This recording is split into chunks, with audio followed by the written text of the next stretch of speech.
안녕하십니까. 저는 RSA 노원반 5기였고요. 오늘 우리 회장님 워낙 말씀을 많이 하셔가지고 아직 누가 덜 오셨나 이렇게 기다리고 있었는데 그냥 하실 말씀이 많으셨던가 봐요. 그러니까 회장님 하신 말씀 중에 아까 뭐 3개월 만에 공부해서 땄다 뭐 이런 말씀 하셔가지고 되게 재수없게 생각하실 수도 있는데 사실이고요. 근데 이제 그 3개월이라는 시간이 그냥 3개월로 보시면 안 되고, 저는 이제 제가 중개사를 먼저 따고 RSA 5기를 듣던 중에 그 해에 이제 세무사 2차를 합격해서 세무사가 됐었거든요. 근데 그 세무사 2차 시험만 제가 한 7, 8번을 봤던 것 같아요. 그러니까 중개사 3개월 하기 전에, 이 3개월 공부하기 전에 세무사 공부가 워낙 좀 오래 하다 보니까 이렇게 같이 겹치는 부분도 좀 있고, 그 다음에 이제 제가 좀 이렇게 객관식 찍기에 좀 능해가지고, 세무사도 항상 2차에서 떨어졌으니까, 그래서 그런 게 좀 도움이 돼서, 거기다가 이제 운이 좀 엄청나게 많이 작용을 했던 것 같아요. 그래서 정말 딱 60점에서 한 개 더 맞아서 합격을 했었거든요. 그래서 저는 이제 RSA 노원반 5기에 들어가서, 거기서 이제 5기 노원반 분들하고 막 이렇게 생활을 하다가, 거기서 합격을 했기 때문에, 이 RSA에 대한 이 애정이 되게 커진 것 같아요. 어쨌든 내가 그동안 계속 세무사 시험이 안 돼 왔던 거를 RSA 5기 노원반 들어와서 이분들하고 같이 공부하던 와중에 이제 세무사가 됐다 보니까, 근데 거기다가 이제 아까 우리 회장님 같은 경우에 그 RSA 5기 때도 이 정도의 엄청난 에너지를 보여줬거든요. 노원반 회장 할 때도. 지금은 이제 회장님이 이제 바뀌셔서 어제 RSA 5기 이제 모임을 한번 했어요. 이제 한 3개월에 한 번씩 저희 노원반 모임을 하는데, 이제 두 번째 회장님은 어제 1차를 다 쏘시고 앞으로 모든 모임이 1차는 다 쏘시겠다. 이 정도로 정말 애정을 갖고 계시거든요. 근데 이제 저는 처음에 여기 감사를 맡아달라고 했을 때 제가 맡은 이유는 딱 하나였어요. 정말 우리 회장님 하나 보고 했거든요. 저 정도로 열심히 노력하는데 안 도와주면 안 된다 이런 마음으로 했는데, 쭉 하면서도 저는 그랬어요. 근데 이게 과연 될까? 이런 생각을 하고 왔는데, 어느 순간 보니까 이 RSA 총동문회가 만들어지고, 또 이 총동문회를 통해서 여러 가지 사업들이 이루어지고, 또 이렇게 이제 저한테 어떤 교육을 할 수 있는 기회까지 또 만드는 이런 걸 보면서, 여기 계속 하면 정말 앞으로 RSA가 정말 엄청나게 많은 발전이 있겠다. 이런 생각을 해봤습니다. 이제 이렇게 서두를 하고, 제가 처음에 이제 회장님한테 그 중개사한테 필요한 부가가치세를 한번 강의를 했으면 좋겠다라고 말씀을 드렸을 때, 제가 3시간 말씀을 드렸거든요.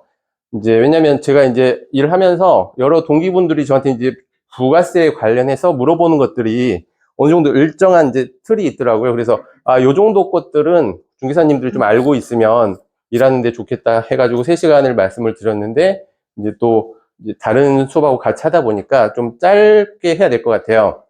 그래서 제 생각에는 쉬는 시간 없이 한 1시간 40분 정도 이렇게 쭉 하고 한 10분, 20분 쉬시다가 이제 2교시로 넘어가면 어떨까 이렇게 생각하는데, 뭐 중간에 잠깐 화장실 가실 분들은 그냥 눈치 안 보고 왔다 갔다 하셔도 될 것 같습니다.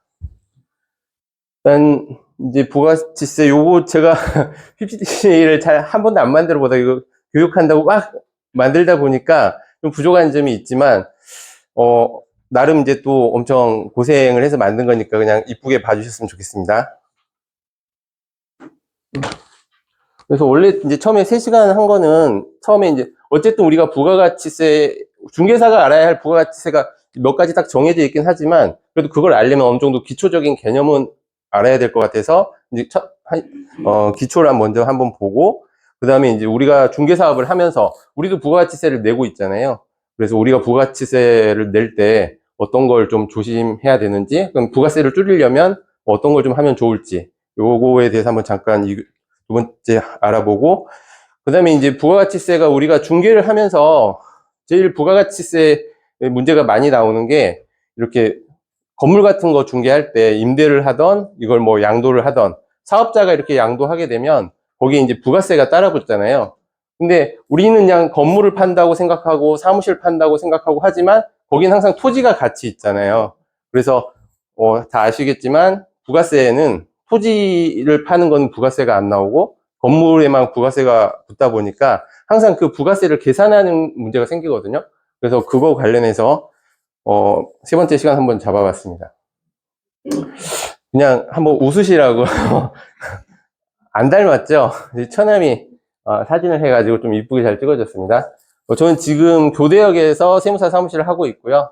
그 공인중개사 사무실도 같이 하고는 있는데 실질적으로 일은 거의 세무사 일만 하고 있고, 그다음에 우리 RSA가 이게 리얼 에스테이트 스타트 아카데미잖아요. 그래서 그냥 RSA라고 하면 모르시는 분들이 있어서 외부에 이제 얘기할 때는 그냥 부동산 창업 아카데미 거기서 감사하고 있다 이렇게 소개하고 있습니다. 그리고 저는 주로 이제 이쪽에서 양도세 위주로 하고 있고, 그리고 사무실에서는 이제 상속세, 증여세 이쪽 많이 컨설팅하고 하고 있거든요.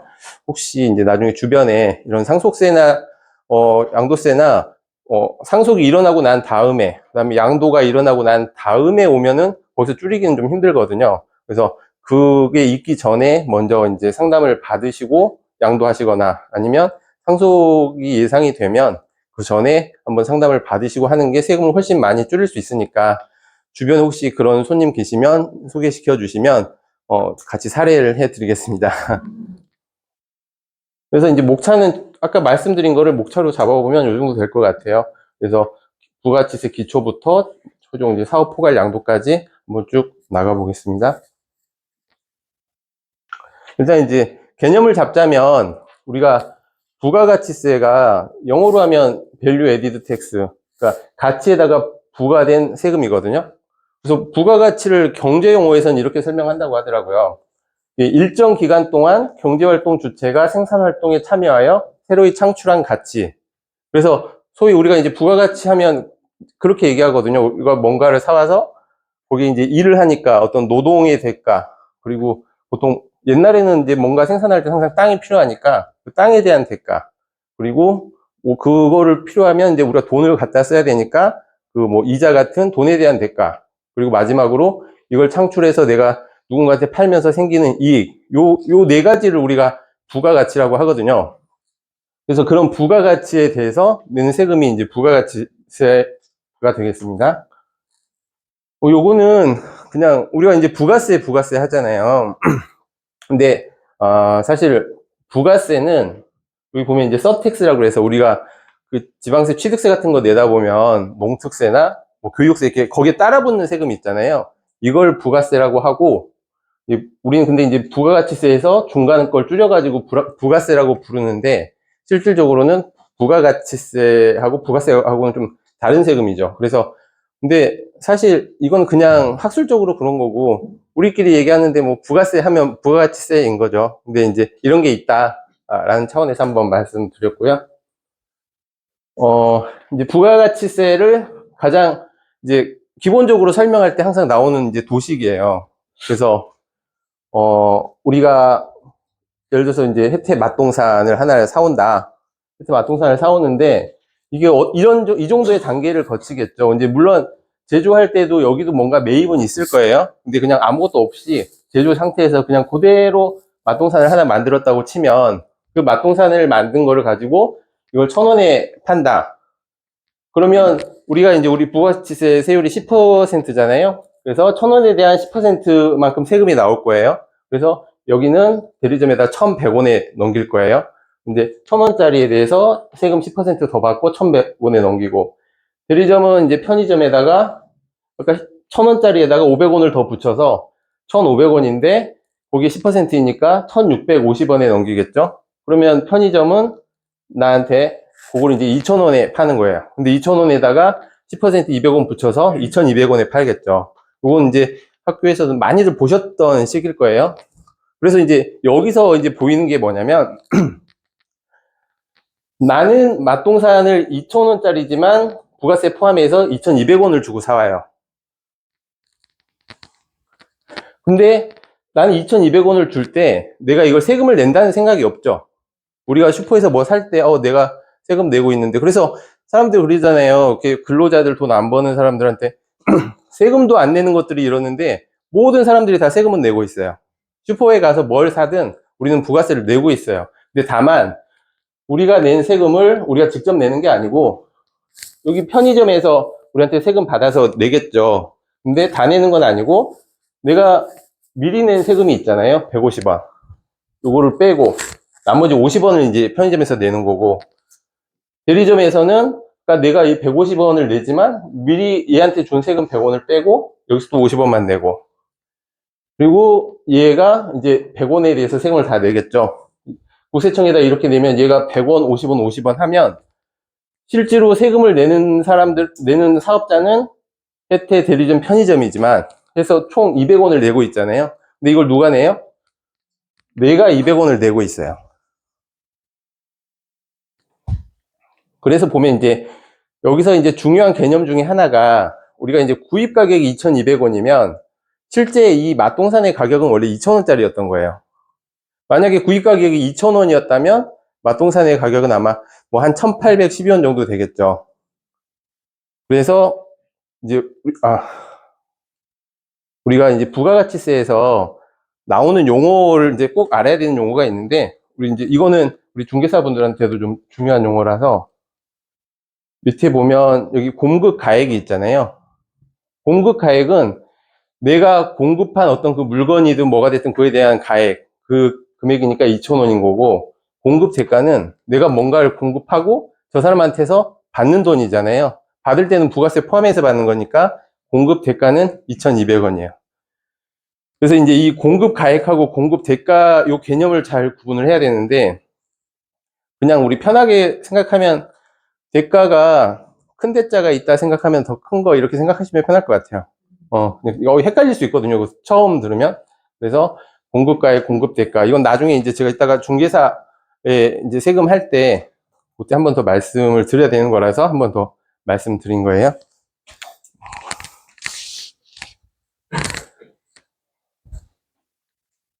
그래서 아까 방금 말씀드린 것처럼 여기가 부가세는 납세 의무자하고 납세자가 달라요. 아까 납세 의무자가 아까 누구였죠? 아까 우리 앞에 그 그림에서 납세 의무자라는 거는 내가 세금을 내야 할 의무가 있는 사람이에요. 그럼 누가 납세 의무자예요? 사업자. 이 사람들이 내가 세금을 내야 할 의무가 있어요. 만약에 내가 저 사람한테 내가 부가세를 안 걷었다. 그래도 내가 내 이익에서 그만큼 빼고 내야 되는 거예요. 그래서 납세 의무가 있는 사람이고, 납세자는 소위 말해서 이 세금의 실질 담세자인데 이 사람이 나죠. 그래서 납세 의무자와 납세자가 다른 세금이라서 우리가 이제 간접세라고 하거든요. 우리가 뭐 소득세나 이런 건 내가 번 돈에 대해서 직접 내잖아요. 근데 이거는 세금은 내가 내지만 그 세금을 국세청에다가 납세를 해야 할 의무는 사업자가 가지고 있어요. 그래서 이제 이따가 뭐 일반 과세자, 간이 과세자가 나올 텐데, 일반 과세자는 그 징수의 의무도 같이 있어요. 그러니까 저 사람한테 내가 물건을 팔 때는 그 세금을 무조건 걷어야 되는 의무가 있어요. 그래서 내가 저 사람한테 이걸 안 걷었다? 나 안 걷었으니까 나 세금 안 낼래. 이게 안 되는 거예요. 내가 부가세를 안 걷었어도 그 내가 거래한 금액에 해당하는 부가세만큼을 내야 할 의무가 생겨요. 그래서 이게 사업자들한테 좀 힘든 세금이잖아요. 그러니까 저도 그렇지만 돈 받을 때는 예를 들어서 100만 원이면 110만 원 받아가지고 10만 원 세금 낼 거 있어 이렇게 생각하지만, 이게 쌓이고 쌓여서 한 6개월 뒤에 세금 낼 때 부가세가 몇백만 원 이렇게 나오면 굉장히 부담스럽잖아요. 그래서 항상 이제 세금 부가세 많이 나오는 제 고객들한테는 통장을 하나 따로 만들어 놓으라고 하거든요. 부가세 받으면 그만큼 따로 그냥 모아놔라. 안 그러면 이게 정말 나중에 진짜 많이 나오는 분들은 부가세만 한 1,000만 원 내시는 분들도 있어요. 그러면 그게 굉장히 이제 부담스럽거든요. 돈을 내야 될 때는. 그리고 이제 또 중요한 용어가, 이 부가세를 내는 게 뭐 어떤 거에 내는 거냐. 사업자, 일반인은 아니에요. 그러니까 사업자 등록을 하잖아요. 세무서에. 그 사업자가 행하는 재화 또는 용역의 공급이라고 되어 있어요. 그래서 여기서 중요한 건 이제 재화 또는 용역이라는데, 그럼 재화는 뭐냐? 재산적 가치가 있는 물건 및 권리라고 해요. 그러면 우리가 사고 파는 대부분의 물건들은 다 재산적 가치가 있겠죠. 근데 그냥 우리가 당근에서 사는 거는 뭐예요? 그것도 공급일까요? 공급이 아니죠. 왜냐면 여기 사업자가 아니잖아요. 일반인한테 그냥 이렇게 사고 팔고 할 때는 사업자가 아니에요. 그래서 내가 당근에서 팔면서 요 부가세까지 해서 2,000원인데 2,200원 주세요 이렇게 하진 않잖아요. 우리한테 뭐 부가세 내라고 하지도 않고. 그리고 이제 용역은 이제 여기 법에서는 재화 외에 재산 가치가 있는 모든 영무와 그 밖의 행위라고 돼 있어요. 그러면 우리 이제 중개사 입장에서 우리가 하는 거는 뭘 공급하는 거예요? 서비스니까 용역이겠죠. 우리는 용역을 공급하고 있어요. 그래서 이제 일반적인 그 재화의 공급자하고는 좀 다른 점들이 있는데 그 부분 이따가 좀 뒤에서 말씀드릴게요. 여기서 사업자는 영리 목적 불문이에요. 이거는 돈 벌려고 하는 사람도 부가세를 내야 되지만 국가에서 하는 것들 있잖아요. 뭐 철도청이든 어디든 이런 국가에서 만약에 뭔가를 하는 것도 거기도 부가세를 따로 내요. 그래서 이건 영리하고 상관없이, 그러니까 우리도 지금 이제 뭐 수익 사업을 위해서 RSA 동문회도 사업자 등록을 냈거든요. 그래서 만약 우리 동문회에서 뭔가 서비스를 해서 돈을 받고 하면 그것도 이제 우리 나중에 부가세를 내야 되는 거죠. 그래서 사업자는 독립적으로 재화 또는 용역을 공급한다고 돼 있잖아요. 이게 독립적이라는 거는 내 스스로 내가 다 한다는 거예요. 그러니까 예를 들어서 뭐 회사에 소속되어 있는 사람들은 부가세 안 내잖아요. 그러니까 내 사업을 가지고 내 이름으로 사업자를 갖고 있는 사람만 내는 거니까, 그래서 제일 중요한 게 사업자가 내는 세금이다. 그리고 재화 또는 용역의 공급. 여기서 이제 공급이라는 말이 조금 일반적인 우리가 이제 물건을 건넨다는 뜻하고 비슷하긴 한데, 공급은 내가 이걸 돈을 주고 샀던, 그러니까 아니 돈을 받고 팔았던, 돈을 안 받고 팔았던 물건이 절로 가면 다 공급이에요. 그러니까 우리가 서비스 하는데 부동산 부동산 이제 거래하면서 친한 사람 그냥 이번엔 그냥 해줄게. 다음에 큰 거 할 때 나한테 그냥 또 맡겨. 이제 이렇게 할 수도 있잖아요. 그것도 우리는 용역의 공급이에요. 그래서 공급은 유상 공급, 무상 공급 다 공급이에요. 그래서 이제 우리 소득세 쪽으로 보면 어떤 양도소득이 발생하는 거는 유상 공급이 될 거고, 그 다음에 무상 공급은 우리가 증여하는 거 있잖아요. 사업자가 증여하면 그것도 공급이에요. 그래서 내가 돈을 안 받고 줬으니까 부가가치세 문제 없겠네가 아니고, 사업자가 누군가한테 뭔가를 줬으면 돈을 안 받고 줬어도 그게 부가가치세를 내야 하는 공급이 될 수 있어요. 그래서 이제 사업자가 그러면 이제 어떻게 구분이 되냐. 그래서 사업자는 크게 보면 개인 사업자하고 법인 사업자 이렇게 두 가지로 나눠지고, 개인 사업자 중에서도 이렇게 부가가치세를 내야 하는 과세 사업자, 그다음에 부가가치세하고 상관이 없는 면세 사업자. 이제 뭐 면세 사업은 뭐 여러분들 이제 다 아시겠지만, 이게 그 부동산 중개하다 보면 뭐 병원이나 학원이나 이런 데도 하시잖아요. 우리한테 꼭 필요한 어떤 몇 가지 것들을 국가에서 이제 세금을 안 내게끔 쭉 나열해 놓은 게 있거든요. 그런 사업을 하는 사람들을 면세 사업자라고 하는데, 대표적인 게 뭐 학원, 그다음에 그러니까 교육하고 관련된 거, 그다음에 이제 병원, 그다음에 뭐 금융 이런 것들은 다 면세 사업자예요. 그래서 과세 사업자, 면세 사업자가 나눠지는데, 개인에 한해서 법인은 아니고 개인에 한해서만 과세 사업자가 일반 과세자하고 또 간이 과세자로 나눠져요. 한번 여기 이제 다 중개사 영업하시니까 혹시 법인으로 하고 계시는 분 몇 분 정도 될까요? 법인 저 뒤에 회장님, 부회장님만 법인으로 하고 계시네요. 그러면 이제 나는 그냥 일반 과세자다. 의외로 별로 많이 안 계시네요. 나는 간이 과세자다. 손 안 대신 분들은 아직 개업 안 하신 거예요. 개업은 했는데 내가 아직 간인지 일반인지 모르겠다. 사업자 등록증에 보면 나와요. 간이 사업자, 일반 사업자 다 나와요. 뭐 아니면 이제 혹시 이제 앞으로 개업할 생각이 있으신 분들은 이따가 제 이제 그 간이 과세자하고 일반 사업자가 어떤 차이가 있는지 한번 보시고, 나는 그러면 나중에 개업할 때 일반으로 해야겠다, 아니면 간이로 해야겠다 한번 결정하시면 될 것 같아요. 요건 이제 제가 아까 방금 말씀드린 것처럼 우리가 보통 우리는 계속 과세 사업자들을 얘기할 건데, 면세 사업자에는 이제 이런 것들이 있어요. 우리가 왜 했냐면, 혹시 여러분들이 뭐 부동산 중개할 때 저런 분들은 우리 부동산 팔 때 아까 사업자는 그 과세되는 건물 같은 거는 이제 세금을 다 걷어야 된다고 했잖아요. 이렇게 뭔가 넘겨주든 무상으로 주든 유상으로 주든 뭔가 재화가 공급이 되면 세금을 걷어야 되는데, 이런 분들은 건물을 넘겨주더라도 그 건물에 대해서 우리가 일시적인 공급이라고 봐요. 이제 요건 조금 깊은 내용이긴 한데 한 번 더 보면 부수재화라고 하거든요. 그러니까 면세 사업자들이 보통은 다 면세 관련된 사업만 하는데, 가끔 이렇게 건물을 판다든지 이런 건 그냥 한 번 있는 일이잖아요. 아주 가끔. 그럴 때는 그러니까 주된 사업과 관련해서 일시적으로 공급하는 거는 그냥 그거 다 면세로 봐줘버려요. 그래서 일반 우리 과세 사업자들이 건물을 팔면 당연히 세금이 붙지만, 이런 면세 사업자들이 건물 팔거나 할 때는 그건 다 그냥 과세인 재화이지만 다 면세로 봐주는 거죠.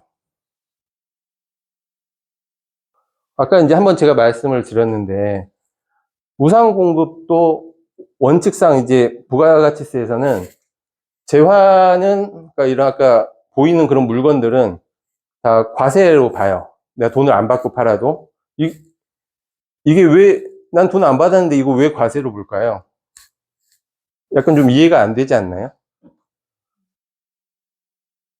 나는 돈을 안 받았는데, 난 아까 2,000원짜리 그 맛동산을 1,500원에 사와서 그냥 내 아는 친구한테 그냥 줬어. 근데 세무서에서는, 그거 2,000원짜리잖아. 200원 세금 내. 이렇게 하거든요. 그냥 줬어도.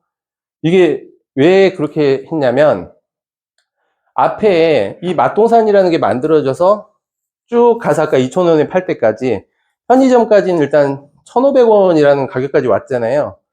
근데 1,500원에서 넘어갈 때 이 넘어가는 거에 대해서 우리 그 편의점에서 아까 200원에 원래 팔았으면 200원의 세금을 받고 내가 이미 낸 세금 150원 돌려받잖아요. 그렇죠?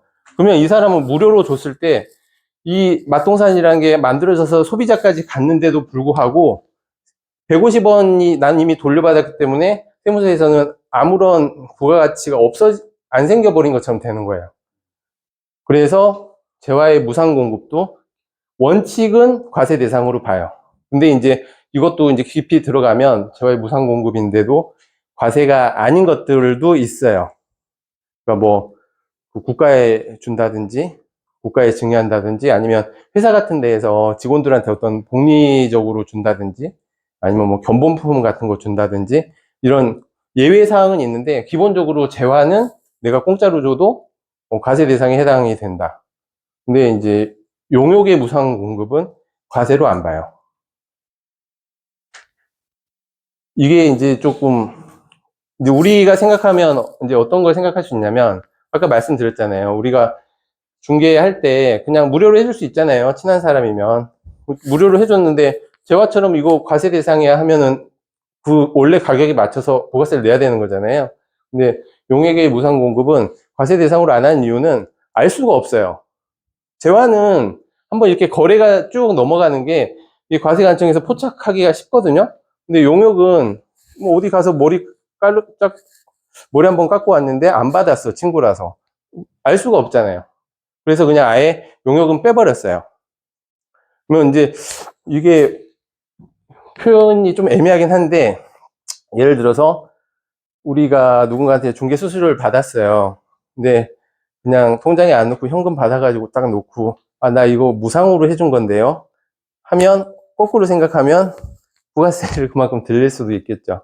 근데 물론 이제 지금처럼 통장으로 왔다 갔다 하면 그런 게 안 되겠지만, 어쨌든 용역을 무상 공급, 우리는 이제 중개라는 용역을 공급하고 거기에 대해서 받는 거는 이제 과세 대상은 아니다. 그러니까 그걸 생각하시면 될 것 같고, 요거는 아까 말씀드린 것처럼 부동산 만약에 매매업자가 있는데 건물을 자기 아들한테 그냥 줬어. 그러면 뭐 세금 이제 저쪽으로 이제 무상으로 줬으니까 아들한테 이제 증여세는 나오겠죠. 그거하고 상관없이 이 사람 사업자잖아요. 매매업자가 사업자잖아요. 이 건물을 아들한테 안 주고 딴 데다 팔았으면 분명히 부가가치세가 나왔을 거란 말이죠. 근데 아들한테 그냥 줬어.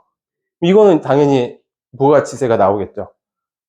그래서 이거를 이제 사업자분들이 모르고 부가가치세 이거 안 내고 있다가 나중에 이제 가산세 나오고 그런 경우가 있거든요. 그다음에 두 번째, 부동산 임대업자가 부동산을 무상으로 임대한 경우. 이제 임대업자가 아까 똑같이 그냥 자기 아는 사람한테 그냥, 너 그냥 몇 달 그냥 써. 여기 잠깐 비워놓을게 써. 이렇게 할 수도 있잖아요. 그것도 당연히 과세 대상이 아니겠죠. 무상 공급이었으니까. 마지막도 마찬가지고. 근데 이제 아주 예외적인 부동산을 무상으로 임대했는데 과세 대상의 경우가 딱 하나 있어요. 이게 어떤 거냐면 이제 특수관계인한테, 그러니까 예를 들어서 아빠가 아들한테 아니면 뭐 자기 부인이나 이렇게 가족들한테 무상으로 임대를 해주면 그거는 과세로 봐요. 그러니까 그거 하나만 예외적으로 빼고 나머지는 다 우리가 용역을 줄 때는 과세가 아니라는 거 이렇게 돼 있고, 그다음에 이제 이번에 이제 이렇게 해서 이제 방금 우리가 그 부가세에 대해서 기초적인 개념을 한번 잡았어요. 아까 용어도 한번 봤고, 그다음에 부가세가 어떤 식으로 해서 어떻게 납부하고 이걸 한번 봤고, 그러면 이제 우리가 이제 공인중개사로서 우리가 사업자 구분이 어떻게 돼 있는지 한번 살펴볼게요. 아까 우리 딱 지금 오늘 여기 두 분 계셨거든요. 법인 일반 사업자가 있고, 회장님, 부회장님이 지금 다 법인이십니다. 그리고 이제 개인인 일반 사업자, 그리고 개인인 간이가세자. 예, 아마 중개사님들 다 이 셋 중에 하나일 거예요. 다만 이제 이 개인인 간이가세자는 또 두 가지로 나뉘죠. 이게 2021년까지는 간이가세자가 되려면 연 매출이 4,800 이하였어야 되거든요. 근데 지금 2021년도에 법이 바뀌면서 연매출 8천까지 바뀌었어요. 그래서 연매출 8천 이하는 간이가세자인데 그 중에서도 이제 4,800을 기준으로 해서 4,800까지는 예전하고 똑같은 조건으로 간이가세자가 되는 건데 4,800하고 8,000 사이는 뭐가 달라졌냐면 세금계산서를 발행할 수가 있어요. 그러니까 원래 간이가세자는 세금계산서 발행이 안 되거든요. 내가 그러니까 세금계산서를 발행하는 이유는 나는 세금계산서를 발행을 해서 내가 그만큼 이제 부가세를 납부를 하는 거고, 세금계산서를 받은 사람은 내가 낸 세금을 아까 그 중간 단계에 보면 매입세금으로 공제를 받았잖아요. 편의점이 내가 150원만큼 공제받고 200원을 냈잖아요. 그게 원칙적으로 이제 세금계산서가 다 그렇게 왔다 갔다 하는 거거든요. 근데 간이가세자는 세금계산서를 원칙적으로 발행을 할 수가 없었어요. 그러면 간이가세자한테 산 사람은 내가 거기에 세금이 더 있다고 치더라도 그 세금을 공제를 받을 수가 없었죠. 그래서 이제 그 문제가 생기니까 4,800에서 8,000까지 올려놓다 보니까 8,000까지 올라가면서 세금계산서를 발행을 못하게 하면 그 사람들하고 거래하는 일반 사업자들이 매입세 공제를 너무 못 받게 되는 상황이 되는 거예요. 그래서 이제 4,800에서 8,000 사이는 세금계산서를 발행을 할 수 있게 해줬어요. 근데 되게 좀 그러면서 약간 애매한 점이 생겼어요. 우리가 부가세는 몇 프로예요? 네, 10%예요. 부가세는 법으로 딱 10%라고 돼 있어요. 그러면 이제 우리 중개사 입장에서 보면 우리한테 누군가가 와서 이제 내가 간이가세자인데 작년 매출이 5천만 원이었어. 그럼 난 이제 세금계산서를 발행할 수 있는 사람이 된 거잖아요. 그럼 이제 어떤 뭐 법인이 와가지고 업무를 이렇게 하면서 이번 중개 수수료 세금계산서를 발행해 주세요라고 했어요. 그러면 나는 예를 들어서 뭐 그 수수료가 200만 원이었다. 그러면 원래는 200만 원이면 아까 제가 처음에 공급 가액하고 공급 대가라고 말을 했죠. 그래서 간이가세자들은 공급 가액이라는 표현을 안 쓰고 항상 공급 대가라는 표현을 썼어요. 왜냐하면 뭐 세금계산서 발행도 안 되고, 그렇지만 세금은 내야 되니까 그냥 뭉뚱그려서 모두 세금이 포함된 가액으로 항상 거래를 하게끔 돼 있었거든요. 근데 세금계산서를 발행해 달라고 하면 이제 전에는 그냥 2천만 원 받으면 그게 다 세금까지 포함된 거였는데 세금계산서를 발행해 달라고 하면 이제 공급가액하고 부가세 나눠줘야겠죠. 그래서 원래 한 200 받으려고 했는데 200에다가 세금계산서 20만 원 발행을 해요. 220만 원이 발행이 되겠죠. 그러면 저 사람은 20만 원 매입세 공제 받잖아요. 그럼 나는 세금 신고할 때 얼마 내야 돼요? 20만 원 내야겠죠. 저 사람 20만 원 공제 받는데. 근데 간이가세자는 보면 우리가 간이가세자 부과율이 40%라서 실제 내는 세금은 4%잖아요. 그러면 4%를 내야 될까요? 10% 내야 될까요? 4%. 간이가세자는 그냥 4% 내게 돼 있어요. 그러니까 10%를 받아도 4%를 내요. 그러니까 2021년도 이게 생기면서 그래서 이제 이따가 한번 또 이거 관련해서 말씀드리겠지만 약간 규정이 약간 어긋나게 돼 있어요, 지금.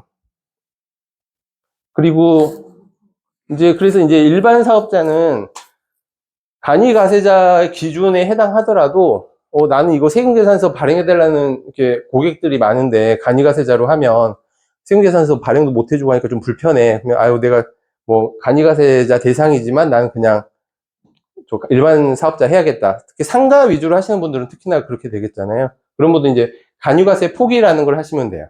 내 기준이 간이가세자에 해당하더라도 간이가세 포기를 하면 그 다음 기수부터는 이제 일반 가세자가 되는 거예요. 그리고 아까 매출액 일정 금액 이상은 아까 말씀드린 대로 8천만 원. 근데 뒤에도 한번 나오긴 하는데 올해 2024년 7월 1일부터 이 8천만 원이 좀 바뀌어요. 뭐 들어보셨는지 모르겠지만 간이가세자 대상이 1억 4백까지 올라요. 많이 올라가죠. 그러니까 예전에는 정말 4,800일 때는 서울에서 간이가세자라는 게 있을 수 있나? 그런 얘기를 많이 했거든요. 1년에 4,800 벌어가지고 뭐 임대료 내고 뭐하고 해서 남는 게 있을 수가 없는데 있을 수 있나? 그런 말을 했는데 이제 그 8,000으로 올랐고 아마 이번에 선거가 있고 하다 보니까 간이가세 기준을 더 올려준 것 같아요. 액수가 1억 4백이 된 이유는 이 법적으로 간이가세 이제 기준을 올릴 때 그 법을 바꾸지 않고 이렇게 시행령으로 바꿀 수 있는 한도가 아마 30%인가 돼요. 그래서 8천만 원에 30%에서 2,400을 더 올려서 이제 1억 4백으로 바뀔 거거든요. 그거는 이제 올해 7월 1일부터. 그 다음에 이제 우리 중개사분들도 다 신고를 하실 건데 개인 사업자하고 법인 사업자하고 신고하는 게 약간 달라요. 법인들은 좀 더 까다롭잖아요. 그래서 기본적으로 부가세는 6개월을 한 기수로 보거든요. 그래서 다들 이제 신고하시잖아요. 1월 달에 한 번 하고 7월 달에 한 번 하고 지금 계속 신고해 오셨을 거잖아요. 그래서 개인 사업자는 1월 1일부터 6월 30일, 7월 1일부터 7월 25일까지를 신고 기간으로 하고 있어요. 이게 그러니까 과세 대상 기간은 앞에 6개월에 대해서 그 다음 달 25일까지. 그 다음에 그 하반기는 7월 1일부터 12월 31일에 대해서 그 다음에 25일까지. 이게 두 번을 신고하는데 법인 사업자들은 좀 까다롭죠. 4번 하게 돼 있어요. 그래서 3개월 단위로 예정 신고 한 번 하고 확정 신고하고. 근데 이게 이제 개인 사업자는 그러면 신고를 2번을 하는데 가끔 나 신고 2번 하는 걸로 알고 있는데 이번에 뭐가 나왔네? 이런 분들이 있을 거예요. 보면 이제 다음 달이네요. 4월 달에 아마 예정고지라고 해서 세무서에서 고지서가 날라올 거예요. 부가세 고지서가 날라오는데 이제 내가 부가세 신고한 거는 내가 얼마 냈는지 사실 기억이 안 나거든요. 근데 부가세 고지서가 나오면 아니 나는 6개월에 한 번 내는 걸로 알고 있는데 부가세 고지서 이게 뭐지? 이제 이렇게 생각하실 수가 있어요. 그래서 이게 이제 자기네 딴에는 뭐 납세자를 위한다고 하는 건데 우리가 예를 들어서 6개월에 한 번씩 내는데 세금을 한 뭐 500만 원씩 낸다고 치면 장사를 잘해가지고 내가 부가세 한 500만 원 내. 근데 한 번에 500만 원 내기 힘들잖아요. 그러니까 예를 들어서 올해 1월 1일부터 6월 30일까지 해서 7월 달에 내가 500만 원을 냈어요. 그러면 그 다음 이제 10월 달에 25일까지 그거의 절반 250만 원을 미리 내라고 고지서가 날라오는 거예요. 그래서 그 예정 고지는 그 50만 원 이상일 때, 그러니까 내가 낸 세금이 총 그 전기에 100만 원 이상이면 그의 절반을 미리 내세요 하고 날라와요. 이게 그때 이제 우리 한참 코로나 심했었잖아요. 코로나 심했을 때는 이제 요 자꾸 세금 내라고 하면 싫어하니까 요걸 잠깐 유예시켜 줬거든요. 그냥 예정 고지를 안 보냈어요. 그 세무서에서. 그리고 세금 낼 때도 좀 이렇게 세금 내는 기한을 늘려주기도 하고. 그런데 이제 코로나가 딱 끝나고 나서 이제 예정 고지들이 막 나오니까 그때 예정 고지 안 받았던 사업자분들이 아니 뭔 세금을 또 내라고 또 나왔다 이제 이런 말씀들을 많이 이제 하게 되는 거죠. 근데 원칙적으로 예정 고지는 절반을 그냥 미리 내는 거예요. 대신 신고는 안 하고. 그래서 연간 신고가 법인은 총 4번을 하게 돼 있고, 우리 중개사분들은 총 이제 2번 하실 거잖아요. 1월 달에 한 번, 7월 달에 한 번 2번을 하는데, 이것도 아까 예외가 좀 있어요. 법인 중에서도 이제 소규모 법인이라고 그래서 그 법인 매출이 1억 5천이 안 넘어가면 그냥 2번만 하라고 해요. 이게 법인이지만 뭐 개인하고 큰 차이 없네 이제 이런 법인들은 2번 하고, 여기도 똑같이 그냥 예정 고지하고. 그리고 우리가 특히 이제 우리 중개사 같은 경우에 이제 이런 경우가 많을 것 같은데, 우리가 예정 고지를 절반을 한다고 그랬잖아요. 근데 예를 들어서 내가 작년 한 12월쯤에 엄청 큰 건을 하나 했어. 큰 건 해가지고 한 1억을 벌었어. 내가 수수료 1억을 벌어서 1억에 대한 부가세니까 한 1,000만 원 돈 되잖아요. 그래서 딴 때는 그렇게 안 했는데 딱 그때만 내가 한 1,000만 원을 벌었네? 근데 다음 해에 오니까 그럼 1,000만 원의 반이면 3월달에 500만 원 내야 되잖아요. 근데 나는 1, 2, 3월달 동안에 뭐 내가 매출한 게 거의 없어. 난 매출이 거의 없는데 500만 원을 지금 내라고? 너무 힘들잖아요. 그러면 그때는 예외적으로 내가 그 전기에 했던 매출이 확 감소를 해가지고 3분의 1 이하가 됐다. 그러면 선택할 수가 있어요.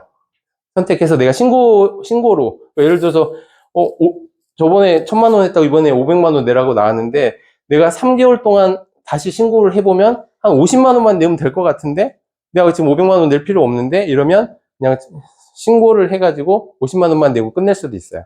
그래서 이제 요거는 아마 우리처럼 이렇게 업앤다운이 심한 이런 분들은 이제 이런 규정을 이용하면 이제 자금난을 조금 이제 막아줄 수는 있죠. 한 번에 갑자기 큰 돈이 확 나가는 거를. 근데 장단점은 있죠. 이때 500만 원 내놓으면 이제 확정 신고할 때 예정 신고한 것만큼 빼고 내는 거니까 그만큼 이제 덜 내는 건 있는데, 그리고 당장 그 당시에 내가 좀 이거 이 돈 너무 크다 싶으면 이제 예정 신고를 할 수도 있게 되는 거죠. 이제 아까 말씀드렸던 간이가세자 기준이면 이건 연 환산 매출이에요. 그러니까 4,800이 내가 예를 들어서 10월 달에 개업을 했어. 10월 달에 개업을 했는데 3개월 동안 내가 뭐 한 3천을 벌었어. 그러면 나 올해 3천이니까 간이가세자네. 이제 이렇게 생각할 수도 있잖아요. 그게 아니고 환산을 해야 되니까 3개월 동안에 3천이면 12개월이면 1억 2천이 되잖아요. 그럼 간이가세자가 아닌 거죠. 그래서 이거 간이가세자의 기준은 1년 단위로. 그러니까 우리가 아까 신고할 때 이제 일반 가세자가 법인 4번, 개인 2번 신고한다고 그랬잖아요. 근데 간이가세자는 그냥 말 그대로 간단하게 하라는 거니까 1년에 한 번만 신고하거든요. 한 번만 신고하게끔 돼 있는데, 이제 그 기준을 말할 때는 우리 1년치, 그 전에 1년치를 하는데 그것도 연으로 환산한 금액. 그래서 이제 4,800만 원 이하일 때, 그러면 이때는 우리가 아까 세금계산서 안 해도 된다고 그랬잖아요. 근데 사실 이 세금계산서 발행하는 게 굉장히 귀찮은 일이거든요. 이거 세금계산서 발행해서 신고하고 이런 게 귀찮은 거니까 그런 걸 다 없애준 거예요. 그리고 그러니까 전년도에 4,800 이하가 되면 세금은 계산을 해요. 내가 4,800이면 얼마 정도 나오나요? 아까 4%니까 4,800에 4%면 아니 4,000이라고 치면 160 정도 세금이 나오잖아요. 근데 그 나오는 세금을 그냥 면제시켜줘요. 그래서 간이가세자는 굉장히 혜택이죠. 4,800 이하면 내가 세금을 한 푼도 안 내도 돼요. 뭐 부가세가 있더라도. 근데 반대로 이제 대신 4,800만 원이라서 조금이라도 넘어가면 4,800에 해당하는 만큼 빼주는 게 아니고, 예를 들어서 내가 5천만 원이다. 그러면 200만 원 그냥 내는 거예요. 4,800이면 한 푼도 안 내고 5천만 원이면 200만 원을 내는 거예요. 그래서 간이가세자 분들은 봐서 한 200 정도 12월 달인데 왔다 갔다 한다 하면 좀 약간 조정해 볼 필요도 있겠죠. 아까 말씀드린 것처럼 대신 이제 4,800에서 8,000까지는 세금계산서를 발급 가능이라고 했잖아요. 발급해야 되는 게 아니에요. 나는 간이가세자는 원칙적으로 발급할 필요가 없는데 상대방이 나 세금계산서 해줘 했을 때 발급해 줄 수 있다는 거죠. 그리고 이제 간이가세자는 그러니까 부가율이 우리 중개사는 40%예요. 좀 높은 편이에요. 간이가세자가 15%에서 40%거든요. 부가율이. 굉장히 이렇게 막 도소매하는 이런 데들은 원가 자체가 크잖아요. 사오는 물건들 가격에다 마진 조금 붙여서 파는 거니까, 그런 데는 이제 부가율이 15%부터 있어요. 그래서 15%부터 40%까지가 있는데, 우리 공인중개사에 대한 간이가세자 부가율은 40%예요. 그래서 요 간이가세자 요 두 개가 사업자 등록증을 보면 간이가세자 돼 있고 옆에 써 있어요. 그냥 아무것도 안 써 있으면 4,800만 원 이하인 간이가세자인 거고, 옆에 아마 세금계산서 발급 가능 이렇게 써 있어요. 간이가세자하고 세금계산서 발급 가능. 이 사람들은 아까 4,800에서 8,000 사이인 분들인 거죠. 그 직전 1년 동안의 매출이. 그리고 이제 한 번만 신고하면 되고, 근데 간이가세자를 그렇다고 해서 무한정 다 해주진 않고, 액수가 이게 맞더라도 간이가세 배제 업종들이 있어요. 그래서 뭐 의사라든지, 의사도 처음 시작하면 4,800 못 벌 수도 있잖아요. 아니면 뭐 변호사라든지 이런 업종, 그 다음에 뭐 도매업 같은 경우는 내가 사업자하고 사업자를 이어주는 중간에 있는 사람들인 거잖아요. 그래서 그런 사람들을 간이를 해줘 버리면 이 세금계산서 발행이 엉망이 돼 버리니까 아예 그 사람들은 무조건 간이 자체가 안 되게끔 돼 있어요. 그리고 배제 지역도 있어요. 예를 들어서 서울에 이제 강남이나 서초 이쪽에 가면 아무리 조그만 커피숍 이런 것도 다 일반으로 해야 돼요. 그러니까 무슨 동 이렇게 이제 세무서에 이렇게 배제된 그 동이 다 있거든요. 그래서 그 동에서, 그 구에서 할 때는 간이가세자 자체가 이제 신청이 안 되는 경우가 있어요. 그래서 이제 간이가세자는 이런 기준을 가지고 있다. 그러면 우리도 아마 보통은 우리가 보면 아파트나 이런 쪽으로, 그러니까 세금계산서 발행을 요청하지 않는 고객들이 많은 분들은 간이로 많이 시작하시는 것 같고, 그 다음에 이제 상가나 공장이나 이쪽으로 해서 세금계산서 발행이 좀 많이 필요하다 하는 분들은 일반으로 시작하시는 것 같아요. 그래서 아까 말씀드린 것처럼 연 환산 매출이 1억 400 이하로 이제 상향이 돼요. 7월 1일부터. 그러면 작년에 8천만 원이 넘었어도 이게 전환되는 게 1년 동안이라고 그랬잖아요. 그럼 지금으로 따지면 2023년 1월부터 12월까지의 매출을 가지고 전환을 시켜야 되잖아요. 근데 그거 신고를 언제 하냐면 1월 달에 하죠. 그러니까 작년 거를 가지고 올해 1월부터 바로 바꿔줄 수가 없어요. 알 수가 없으니까. 그래서 항상 작년 1월부터 12월까지의 매출을 가지고 언제 바꿔주냐면 7월 1일자로 바꿔주는 거예요. 그래서 이제 6월 달이 되면 그 금액에 맞춰서 사업자분들한테 막 이제 그러니까 안내문이 막 나가요. 그래서 그냥 일반 사업자인데 계속 일반 사업자면 나오는 게 없는데, 뭐 일반에서 간이로 바뀌는 기준으로 됐다든지, 아니면 그 간이에서 일반으로 간 기준이 됐다든지 하면 그게 계속 이제 세무서에서 날라와요. 이따가 한번 뒤쪽에 그 통지문 같은 거 있는데 한번 보여드릴게요. 그래서 이제 개인 사업자를 일반 가세자하고 간이 가세자하고 한번 비교를 해보면 이게 제일 커요. 여기 보면 일반 가세자는 내가 매출세, 아까 우리 앞에서 봤던 것처럼 내가 매출액의 10%에서 매입액의 10%를 빼주잖아요. 아까 우리 편의점 같으면 딱 그것만 있었다고 해볼게요. 그러면 그러니까 내가 200원 받아서 150원 미리 냈으니까 나는 세금 50원만 내는 거예요. 근데 만약에 이 편의점이 아까 간이가세자였다고 해볼게요. 그러면 나는 2,200원을 받았죠. 아, 편의점이니까 맞나요? 2,200원 받았나요? 2,200원을 받았으면, 그러니까 여기 공급 대가죠, 여기. 아이고. 여기 보면 공급 가액이 아니고 공급 대가죠. 부가세 포함한 내가 총 소비자한테 받은 그 금액에 업종별 부가가치율, 편의점은 아마 15%일 거예요. 그럼 2,200에 15% 곱하기 10%가 되는 거죠. 그러니까 그 차이가 하면 그래도 아마 간이가세가 조금 덜 나올 것 같긴 한데 우리는 또 다르죠. 만약에 40%짜리라고 하면 2,200에 4%면 한 248, 248, 한 88원 정도 되잖아요. 그럼 간이가세자가 오히려 더 많이 내죠. 아까 여기서는 매출액 2,000원, 매출세액이 200원, 매입세액 150원에서 50원 냈잖아요. 만약에 간이가세자였다면 매출액이 2,200원, 만약에 40% 하면 4% 해주는 거니까 2,200에 4%면 88원이 되니까 그런 경우에는 간이가세자가 많이 내는 경우도 있어요. 그러니까 아까 그렇지만 이게 이제 4,800 이하면 88원이 나왔지만 세금은 안 내니까 4,800 이하에서는 당연히 더 유리하겠지만, 이제 그 비교하는 건 이따가 한번 뒤에서 한번 다시 한번 볼게요. 그리고 과세 기간도 일반 가세자는 그러니까 6개월에 한 번씩, 간이 가세자는 그냥 1년에 한 번. 그리고 신고 납부는 아까 한번 다 보셨고, 그다음에 세금계산서하고 영수증 발급하는 거 또 아까 한번 다 설명을 드렸었고, 요건 약간 이제 다른 내용이긴 한데 세금계산서 수치세액 공제는 뭐냐면, 원래는 세금계산서 수치하면 다 여기에 들어가 있잖아요. 일반 과세자는. 세금계산서를 받던, 신용카드를 받던, 현금 영수증을 받던, 우리 매입세액에 해당이 되면 여기 다 들어가 있어서, 여기 당연히 필요가 없겠죠. 이미 저기서 다 10% 빼주고 있으니까. 근데, 간이가세자는, 여기 보시면, 아이고, 보시면 빼주는 게 없어요. 내가 매입을 얼마를 했든지 간에 빼주는 게 아무것도 없죠. 그래서 이제 납부세액 밑에 이제 공제하는 데에서 여기 보시면 세금계산서 등을 발급받은 매입액의 0.5% 엄청 낮죠. 내가 예를 들어서 1,000만 원이면 100만 원이면 5천 원 해주는 거잖아요. 내가 매입을 100만 원 해왔으면 여기 일반 과세자는 10%니까 10만 원을 해주는데 여기는 5천 원 해주는 거니까 이거는 그냥 맛배기죠. 그냥 뭐 해주나 안 해주나 그렇게 큰 금액이 아니에요. 근데 그럼에도 이걸 해주는 이유는 간이가세자가 이걸 안 해주면 세금계산서 자체를 잘 안 받게 되잖아요. 그러니까 세금계산서를 좀 잘 받으라는 의미로 그냥 해준 거예요. 여기서 간이가세자도 세금계산서를 잘 받아야 상대편이 세금계산서를 발행을 할 거잖아요.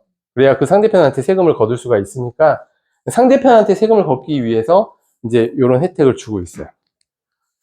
이것도 2021년에 바뀐 거거든요. 근데 원래는 여기서 예전에는 공급대가의 업종별 부가가치율에서 세율을 곱한 거에서 여기 이제 매입대가에서 업종별 부가가치율에서 10% 빼줬어요. 그러니까 예전엔 여기에 있지 않고 이것도 이쪽에 있었어요. 똑같이. 그러니까 내가 공급한 거에 이거 하면 이제 4%니까 공급대가의 4%에서 내가 매입한 금액의 4%를 예전에는 빼줬었어요.